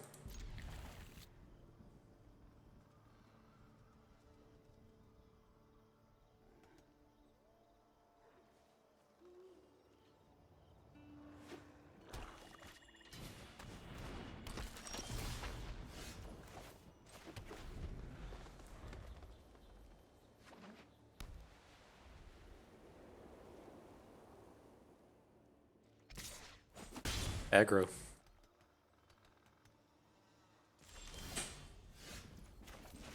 It doesn't seem great, but I think this is okay. The only way I feel like this turns out bad is if he's like, here's my Daybreak Werewolf thing, right? I don't want to candle trap anything on 3. And I don't want to be like forced into playing a card. Okay, cool.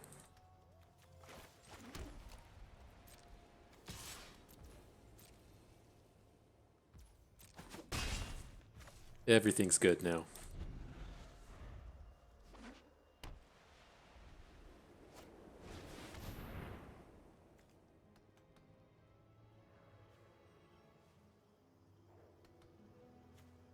All right. Sure. I don't think we care about him making this a 2/2. Oh, he gets to pick this guy. He can pick himself. Each of up to 2 target creatures. Okay. Well, you big, my man. Yeah, I wish we could bank spell mana. How many of y'all know what banking spell mana is? Oh, it'd be so sick if you could just bank the 3 and just be hanging out on this clear shot mana. Phew. So weird.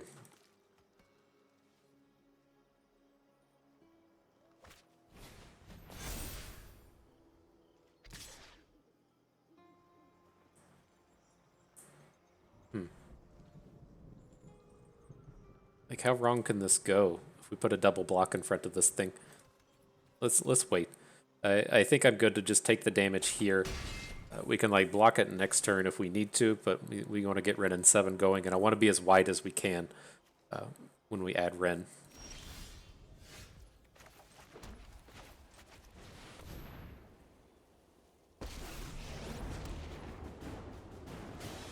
Do not underestimate the forest because of its beauty.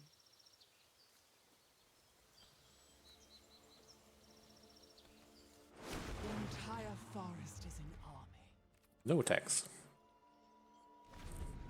I'm ready to do some blocking.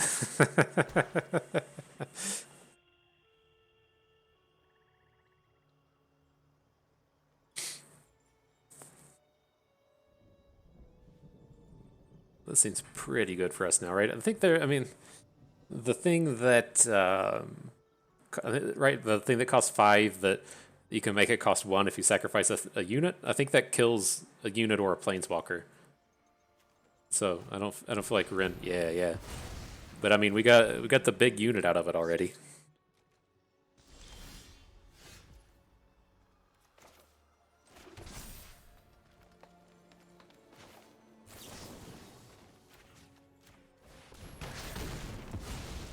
That out of here. Let's do this whole attacking thing everybody's talking about.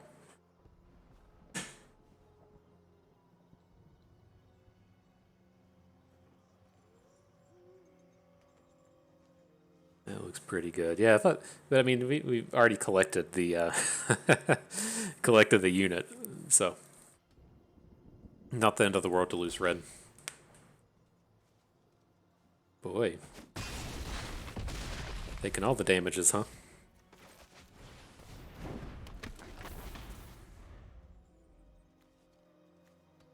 Oh, I gotta remember that this. I was like, why is our unit a 7 now? I gotta remember Clear Shot gives the +1/+1. I think I missed that earlier in one of the previous games. I just have in my head that this just shoots the unit because that's good enough. We'd 100% play the card if it instant speed deal your power to something else. Gotta remember that +1/+1.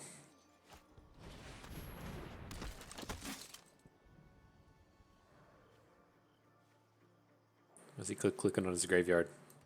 He's got 2 cards. I think we could potentially just kill him with the Candle Trap here. I'm like, I'm leery to do it after that previous game. I don't want to get biased by just getting hosed by that flyer, but okay, he's only got 1 black mana now. We're fine.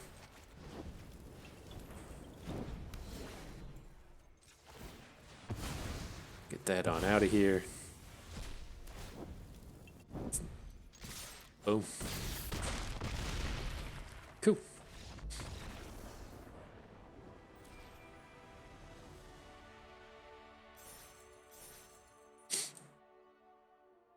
Right. All right.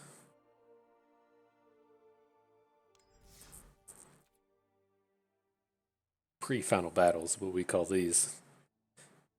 I'm gonna Yeah, just gotta get some words out there for our Runeterra people. You gotta say things like Emperor's Diaz, Vigio, pre-final battle. Let him remember the old days. But all right, this hand, I don't think we can mulligan these. This hand is not good. But I mean, it's got a removal spell, a 2 and a 3 and 4, like the spread of land. So I think this is one where you're just not happy about it, but you have to keep it.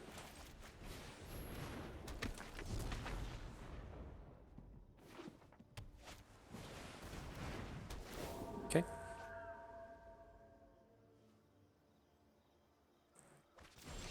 Interesting. Didn't discard a spirit.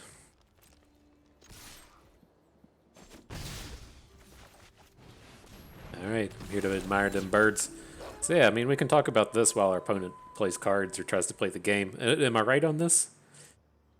Like, the bird admirer, the card on the right, is admiring the crossbow, which I would assume you use to shoot birds with. But the unit on the left is letting all of the birds out of the cages. So interesting. Maybe the front side should be wing shredder, and the back side should be bird admirer. Or maybe the sun comes up and she admires all of the freshly released birds. I don't know. I just figure that's the hard hitting strategy analysis people are coming here for.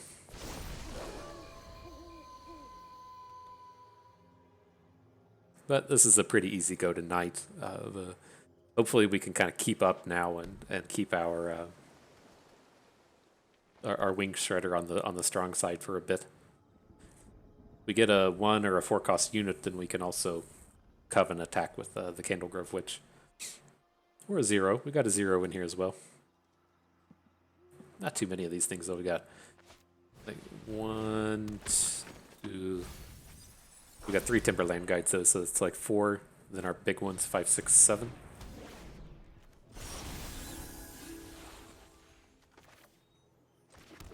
This is bad. This is not good.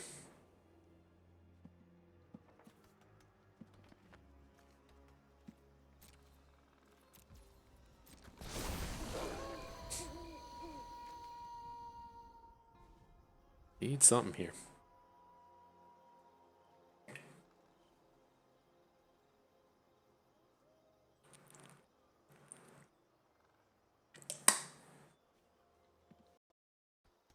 Ooh. Had that water go down the wrong hole.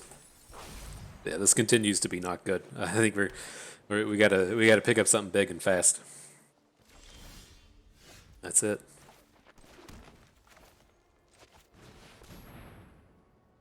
No plans to candle trap any of this.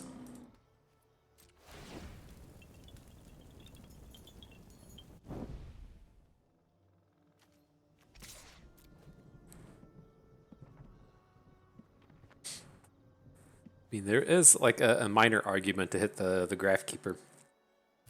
His ability is strong. What? Wow, wow. He could have been returning our tokens. Okay. I don't think we'll get away with that kind of play for too long.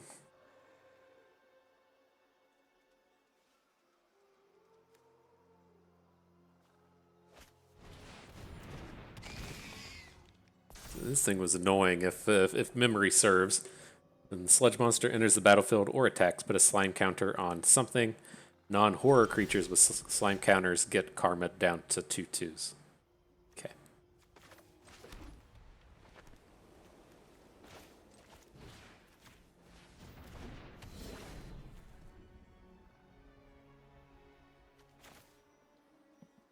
All right, we got the mana for all this. I was ready to just push the ability. Turns out we didn't have the stuff we needed. Alright, then this attack with our 4/4 isn't great. Right, he can just block it with the 2/2/3s. We only get a 2/3 out of our 4/4, so we'll let that one hang in the wings for a bit.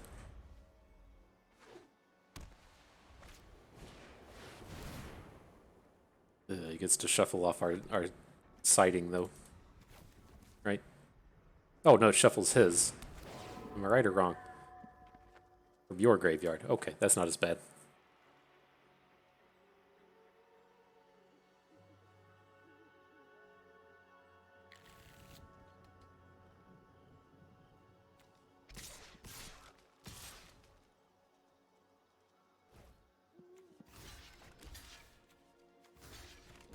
I remember this bird admirer isn't tapped. I thought that she was just like not useful anymore. I'm used to that just being like a pacifism on her. You're gonna have to remember that.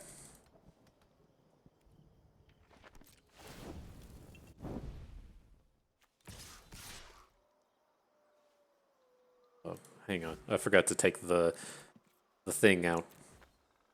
Or 4 it is. That was sloppy. We don't have the mana for all this either? That sucks. Okay.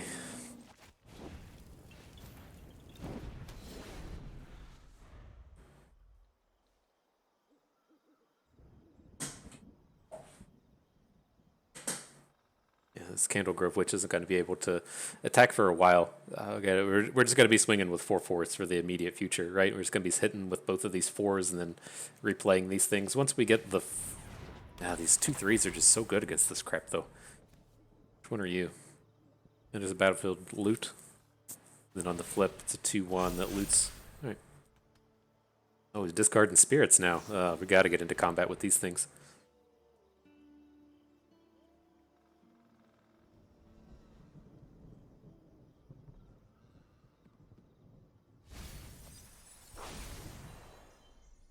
What's all this junk? Okay. You just tapping all our dudes? Is he really like trying to race? Is that what's happening here?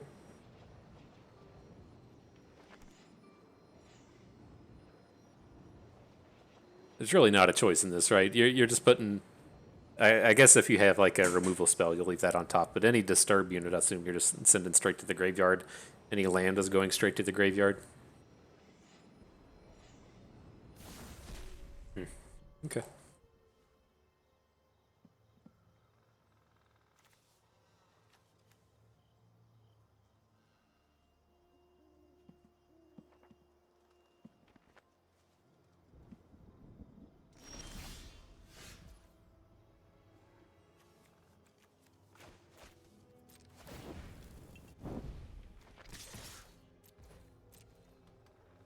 Okay, well, let's kill off these sifters, I guess. Or at least try our best to do it.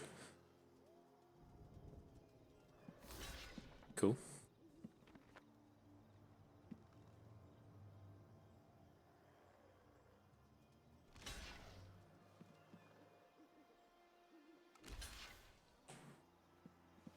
Interesting. Works for me. It's pretty positive.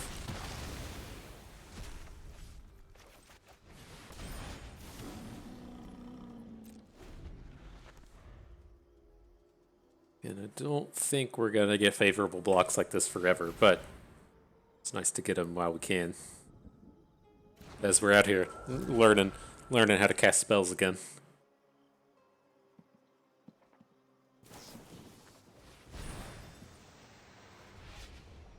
There's the tap on Bird Admirer. You're aced now. You're done. I don't think we actually took any of the enchantment removal. It's like I kind of thought about it, but didn't do it. Like the 3/1 with Flash is the easy one. I know we passed on the 2/2 Werewolf.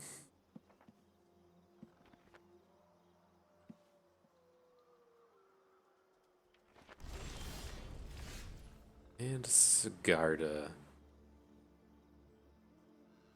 She's coming down, but I don't think there's... Well, there was a reason to play her pre-combat, I guess, but with our 2/2.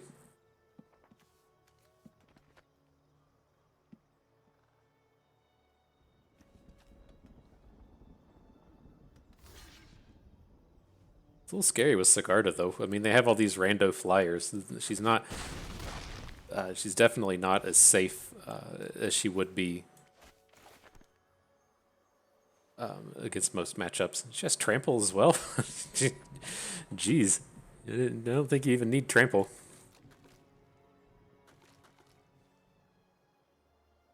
It's like I'm tempted just to run out the Shadow Beast sighting, though. We're getting like really good attacks with these things.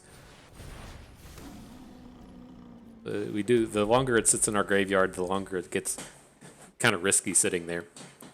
And Sigarda, I just feel like we're going to play Sigarda, and she's just going to trade into these rando things, and we're not going to get a ton of value out of her.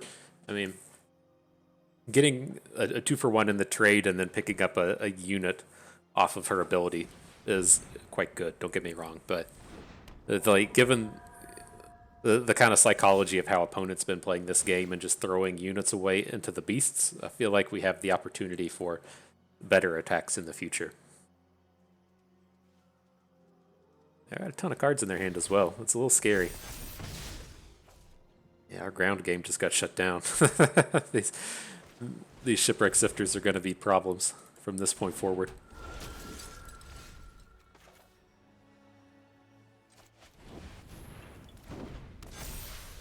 Playing it all because I want to attack with Candlegrove Witch.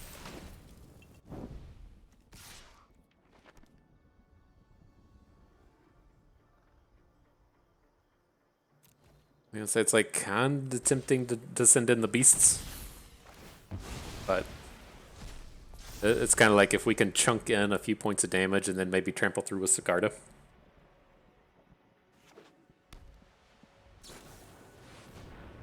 Yeah, that's scary. Definitely going to be refueling here. We got to get this over with.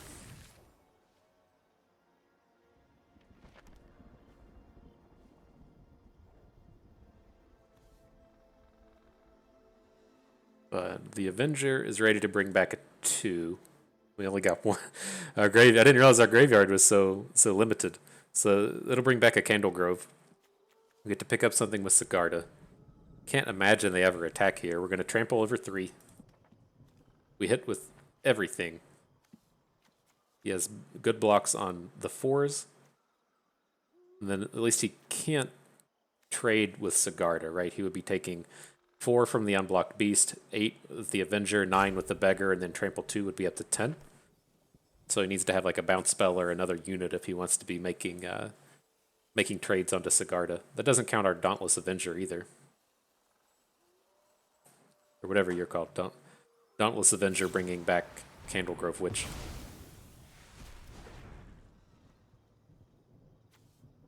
Okay. Beggar, interesting. So, how do we feel about this? He can't have a bounce spell, which would be painful, but otherwise, I think this is fine, right? We're going to lose 2 tokens to the Shipwreck Sifters. He can't just block Sigarda, so he's going to have to put like a token over here in front of a beast, a token in front of something else. Something else can't be Sigarda. I think we're 1 short of lethal, but at the end of the turn we're looking pretty good. We seriously aren't covened? Oh, we are covened. Okay. Got a 2. Oh, we weren't at the beginning of combat though.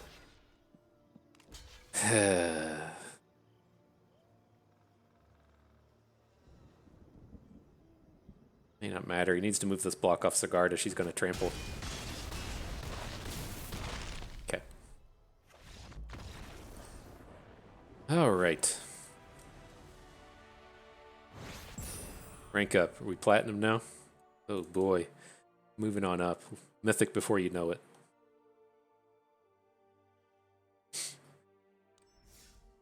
All right. Got ourselves to that final battle. You got 3 shots at it now, though.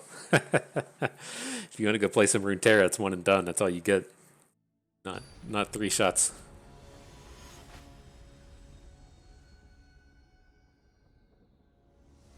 Okay. That looks reasonable. 3 lands, a 2, a sword of 3. Yeah, I all I really care about these is that I have like 3 or 4 lands and something to play on the second turn, and then I think that's going to be good enough. Just that's kind of like baseline good enough against everything. Up against the old life gain deck again. Probably not so much if they're playing forests and not islands.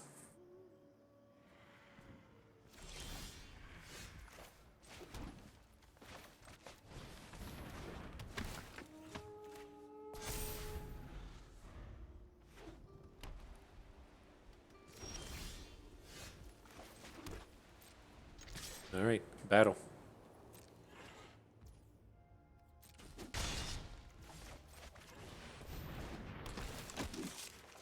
Interesting. They got no plays through the 2 and 3. We're gonna start getting hit with 4/4s. Oh, looky there. We're familiar. We're familiar with that one. That's for certain.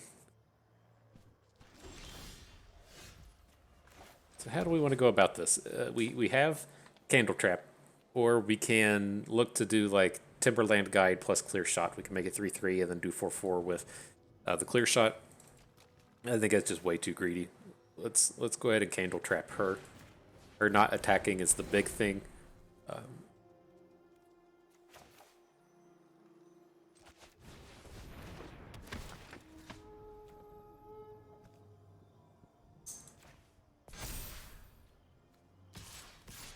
And we got the 1/2/3 if we need it. Probably not going to need it, but let's see if they come out here and trade off some stuff. Easy enough for us to replace a 2, and it is kind of scary that she lords up all the humans, but I think it's okay.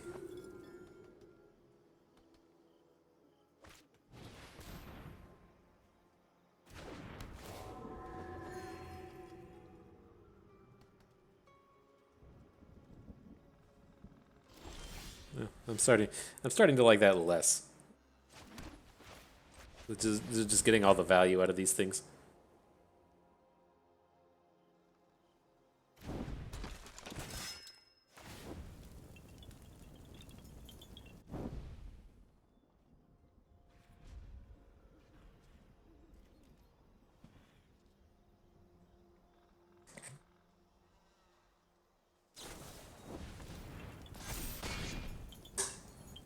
Oh. All right. I guess we don't have to spend the mana in removing her, but I would prefer to have the 5/5 on the board given the choice. They're down to 1 card. This seems decent for us.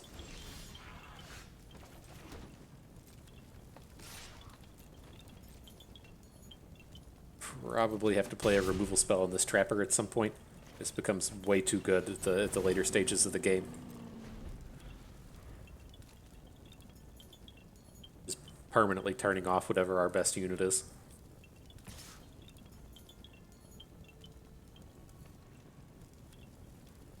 But we got some time before we have to do that. Be the one that removes dudes. Whenever day becomes night, or night becomes day, look at the top 4. You may reveal a creature card with a mana 3 or less. Put it in your hand. Okay.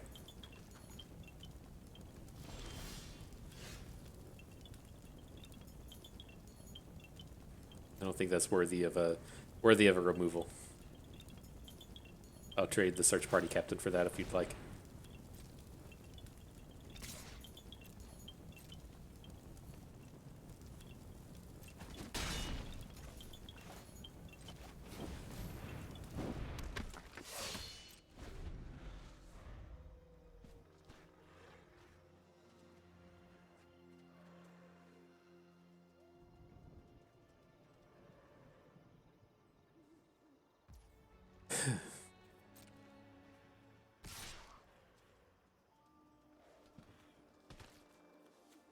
Good.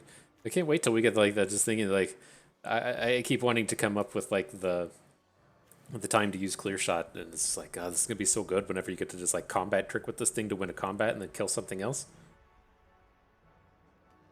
It's gonna be the goods.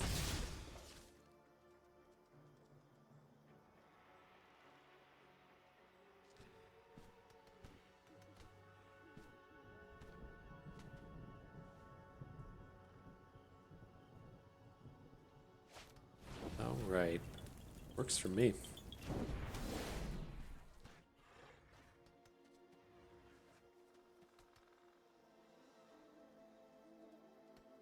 Might be like this next turn when I get to do it. Nah, we'll say if we get to +1/+1 the captain and then shoot down the trapper or something. Could be cool.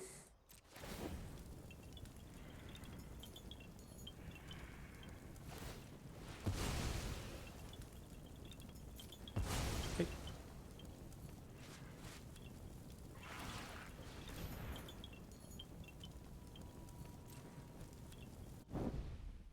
You still have the ability? I'm not trading this thing for... Do we get some kind of symbol? Beginning of combat on your turn. Oh, no, I'm not trading that for the Lunarch Veteran. Alright.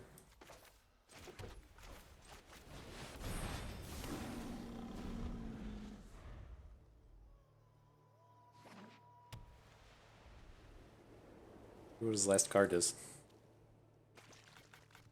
The hell? Interactive card backs? We gotta get this thing out of here. You whiffed though? Sorry, my man.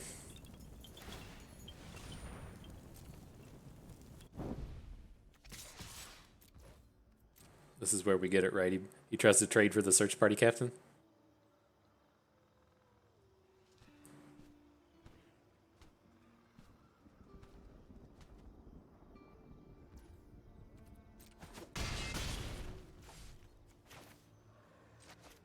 Alright.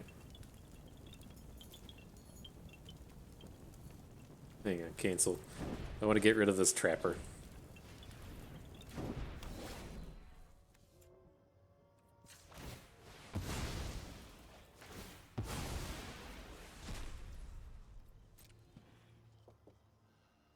Oh, cool. It's got this little symbol on the bottom whenever he does the coven thing. Okay, okay. You gotta pick up on stuff like that. Sure.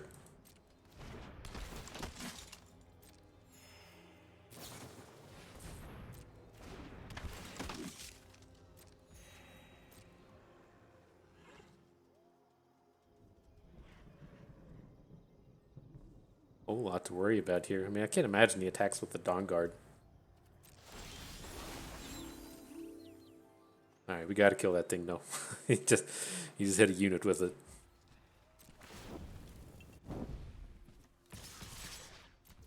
It's not good. We can't have that stuff happening. But still...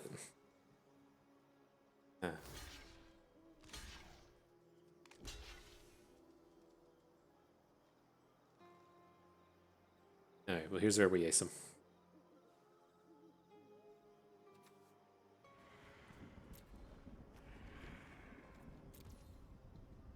So we can, we want to protect our beast.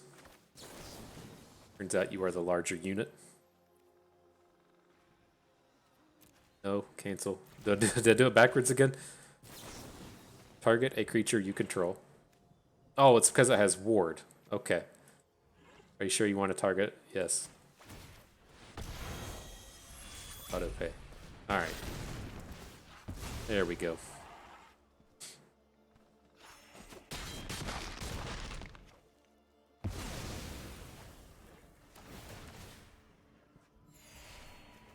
He gains a bunch of health and gets some disturbs, but pretty far ahead on board.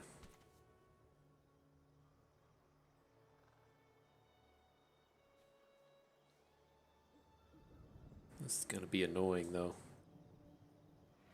These people have gained so much life. It's so hard to believe he's still at 15. He's gained like a million life off of just those two phantasms. We'll just draw, just draw a planeswalker at some point.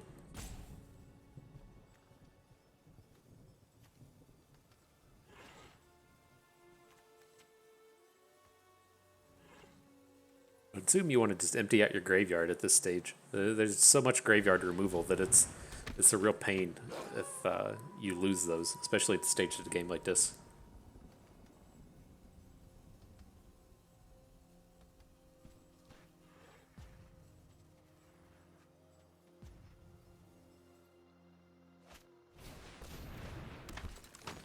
Did the exact opposite.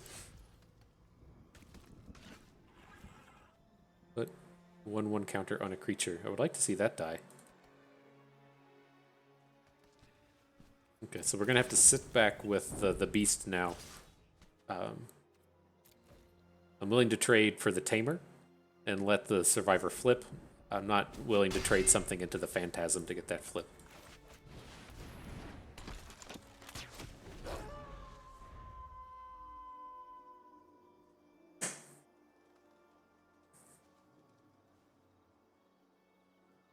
Well, we still got a bunch of expensive stuff here. We got the Rise of the Ants, the two mythics, and the Shadow Sighting. A couple removal spells. I mean, we got the goods here. Really not trying to take advantage of this Hound Tamer. That's pretty nice. There's Wren and 6. Wren and 7, I guess.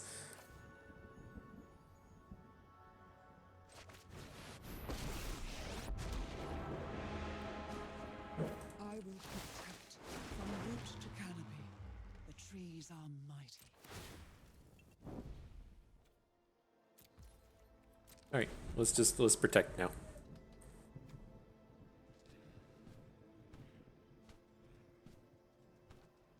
You got trample? No. It's at least got reach.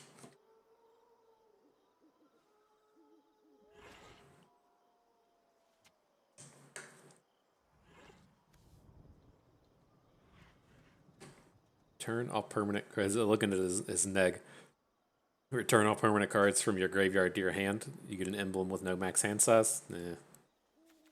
It's not. I mean, that would most certainly win the game. Adding 2 removal spells and 3 dudes. One of the dudes drawing a card, but I don't think we need to try and work our way to that.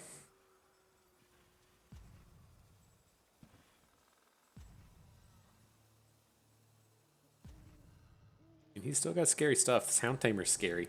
Not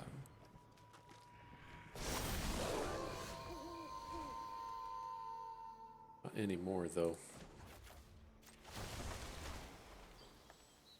We can foster much growth here. For land and Rise of the Ants. Alright, well, we need to get the pup out of here. We can take a few turns to do this. I just don't want him sitting around putting these +1/+1 counters on everything.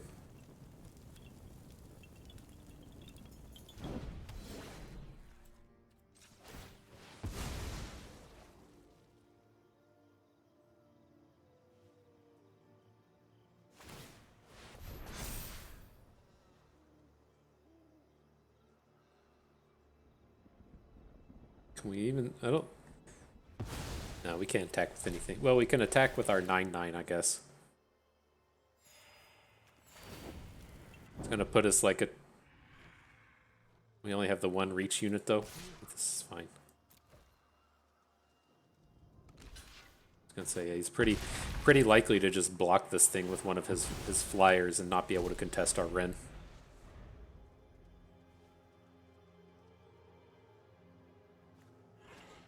Wren and 6 was the name of the card, right? There was I thought there was a card that they put in like a mythic set or Modern Masters or something. Wasn't that the Planeswalker that cost 2 and then nobody could afford? I mean, I'm certainly glad not to be in that land anymore. Like, I played a lot of Splinter Twin and Modern, and that took a few paychecks to put together. Between all the fetches and the Snapcaster mages and everything. It was fun though. I love that one. The scariest thing I'd always ever ended up doing though was playing Legacy Opens. I had a friend that has it all. He has all the Legacy cards, and he was willing to let me borrow stuff. And it's ultimately just like most frightening Magic experience you're going to run into, like walking around the convention hall with $25,000 deck in your backpack, just sitting there like worried every single time. You just got to check the backpack over and over again to make sure that you aren't, putting a Toyota Corolla into someone else's hands. All right, I've gotten distracted here. I think this game's pretty well done. Let's just go ahead and get the Sarah Angel on the board. Again, another way to protect our Wren, and then we can make another Tree Folk next turn. 10 cards in our deck, so probably maybe should have just made one on the previous turn. We can get away with like one more activation, where I don't think we'll deck ourselves. So many tokens. Maybe we won't be able to do that.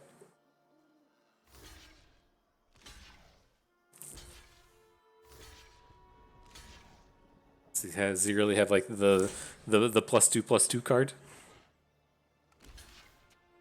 Your game plan cannot be to trade your entire board for this. He has to have a +1/+1 to team or something.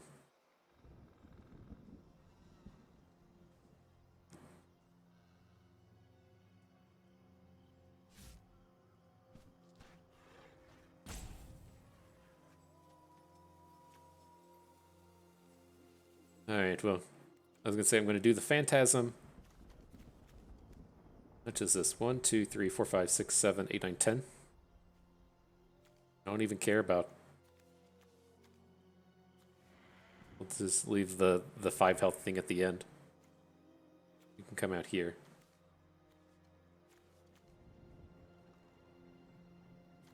Okay.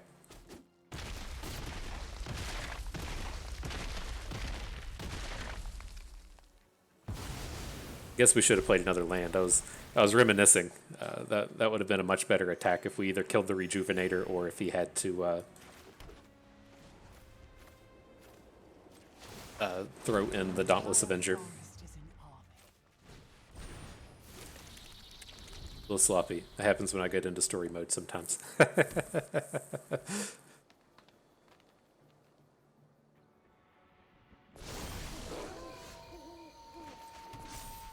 Alright, we gotta move the deck thing.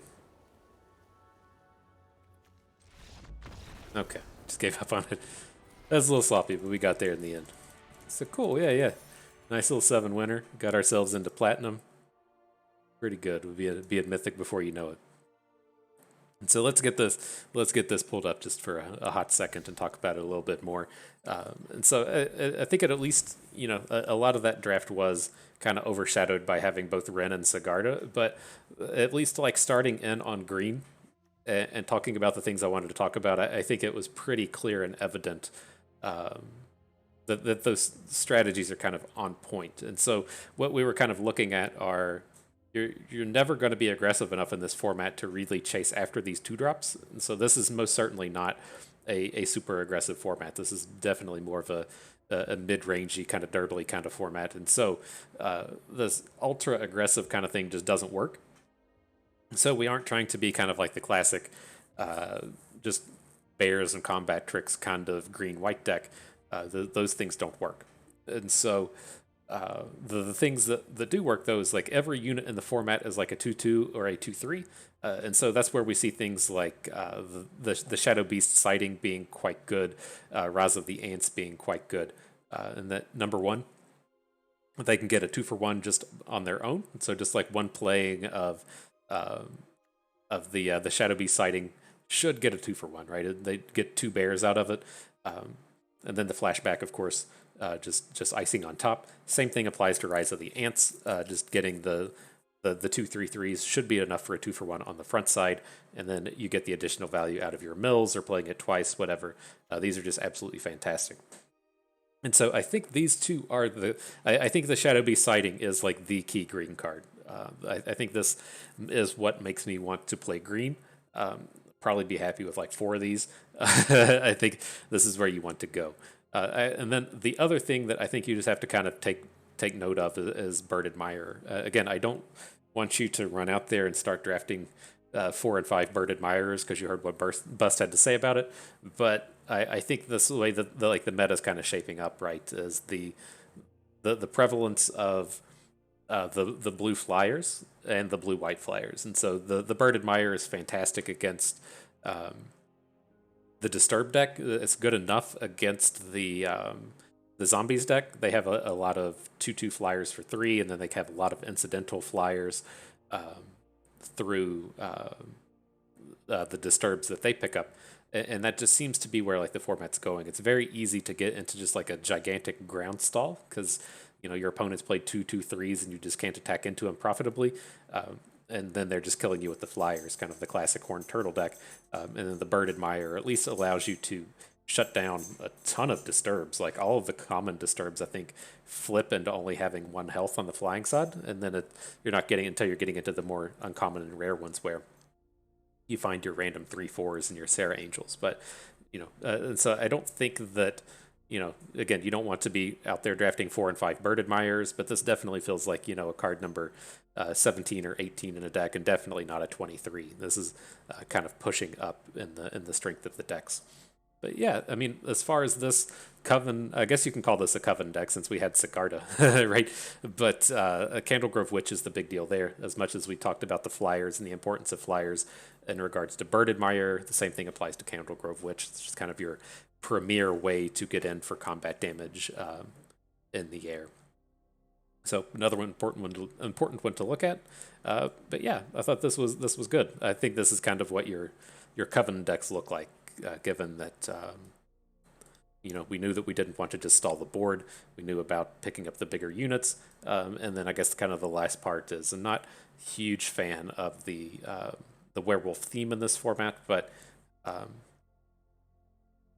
we didn't pursue it here. So you're kind of on your own as far as chasing after werewolves. I think that the Shadow Beast siding is just better than all of those. But yeah, not bad, not bad. We got a nice set of 6. Yeah, it is a 7 winner. It confuses me when they have the 6 here, but it's a 7 win. But that's gonna do it. Collect all them gems and all them packs. Let's open them up. See if we get ourselves a constructed deck by the time this is over. No idea what any of these cards are going to be. Not familiar with any of this stuff. I've seen a Saga before. I'm going to call it For Demacia, but whatever that For Benalia, Benelish Saga. Seen that one before. What is this? Get your commanders ready. When it attacks, look at the top 7. Cast an instant for free. Something like that? Yeah, we're never going to play it. Oh. Champion of the Perished. Is this a reprint? I'm pretty sure this is a reprint. We had to play against this once. I can't remember if I made it in the video, but that thing is obnoxious. So if we open 10, do we get to see the rares? Yeah. Smoldering Egg. This spell has 7 or more counters, slip into a 4/4. Probably do something with it. Sun Gold Sentinel I've got to play. That's been fine. Gets to be a bit unblockable. Again, since you run into that problem with Coven not being able to deal damage, you have to have the bird or the 2/2 Coven thing. Sun Gold Sentinel plays well there. Sludge Monster we saw earlier. That thing is annoying. Curse of Silence is a constructed card. Tovolar. I think I've read this. Create 2. Guy just comes into play in like Green Siege Titans. Comes into play, creates 2 wolves. It's not bad. At least they don't have Death Touch. And when he... Oh, it's just this front side's when he enters the battlefield. His flip is when he attacks. He makes the wolves as well. Then he can make them all fight. Yeah, I'm sure that's Nutso's in limited. This thing can't be blocked. Hit a player and loot. Flips into a green card. Interesting. Can't be blocked. Just draws a card. Huh. Not bad. Seen this. Haven't been real impressed with this. We first picked it the other day and weren't real happy with it. Good creature has flying and lifelink. When it dies, you can pay X, where X is its power, and draw X cards. I mean, giving a unit flying and lifelink in this format is probably worth it. I wouldn't say go out of your way and draft this, but if it's like pick 7, then sure. I think this gives a lot of decks a lot of fits. So that's kind of interesting. It's a pretty big investment, though. All right, well, let's see what the rest of these Sun Gold Sentinel we already saw.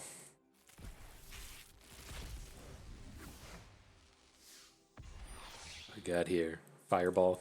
Already saw. That was in the draft earlier. We passed on that one. I think I've seen this before. Yeah, someone played this the other day. Comes in and generates mana.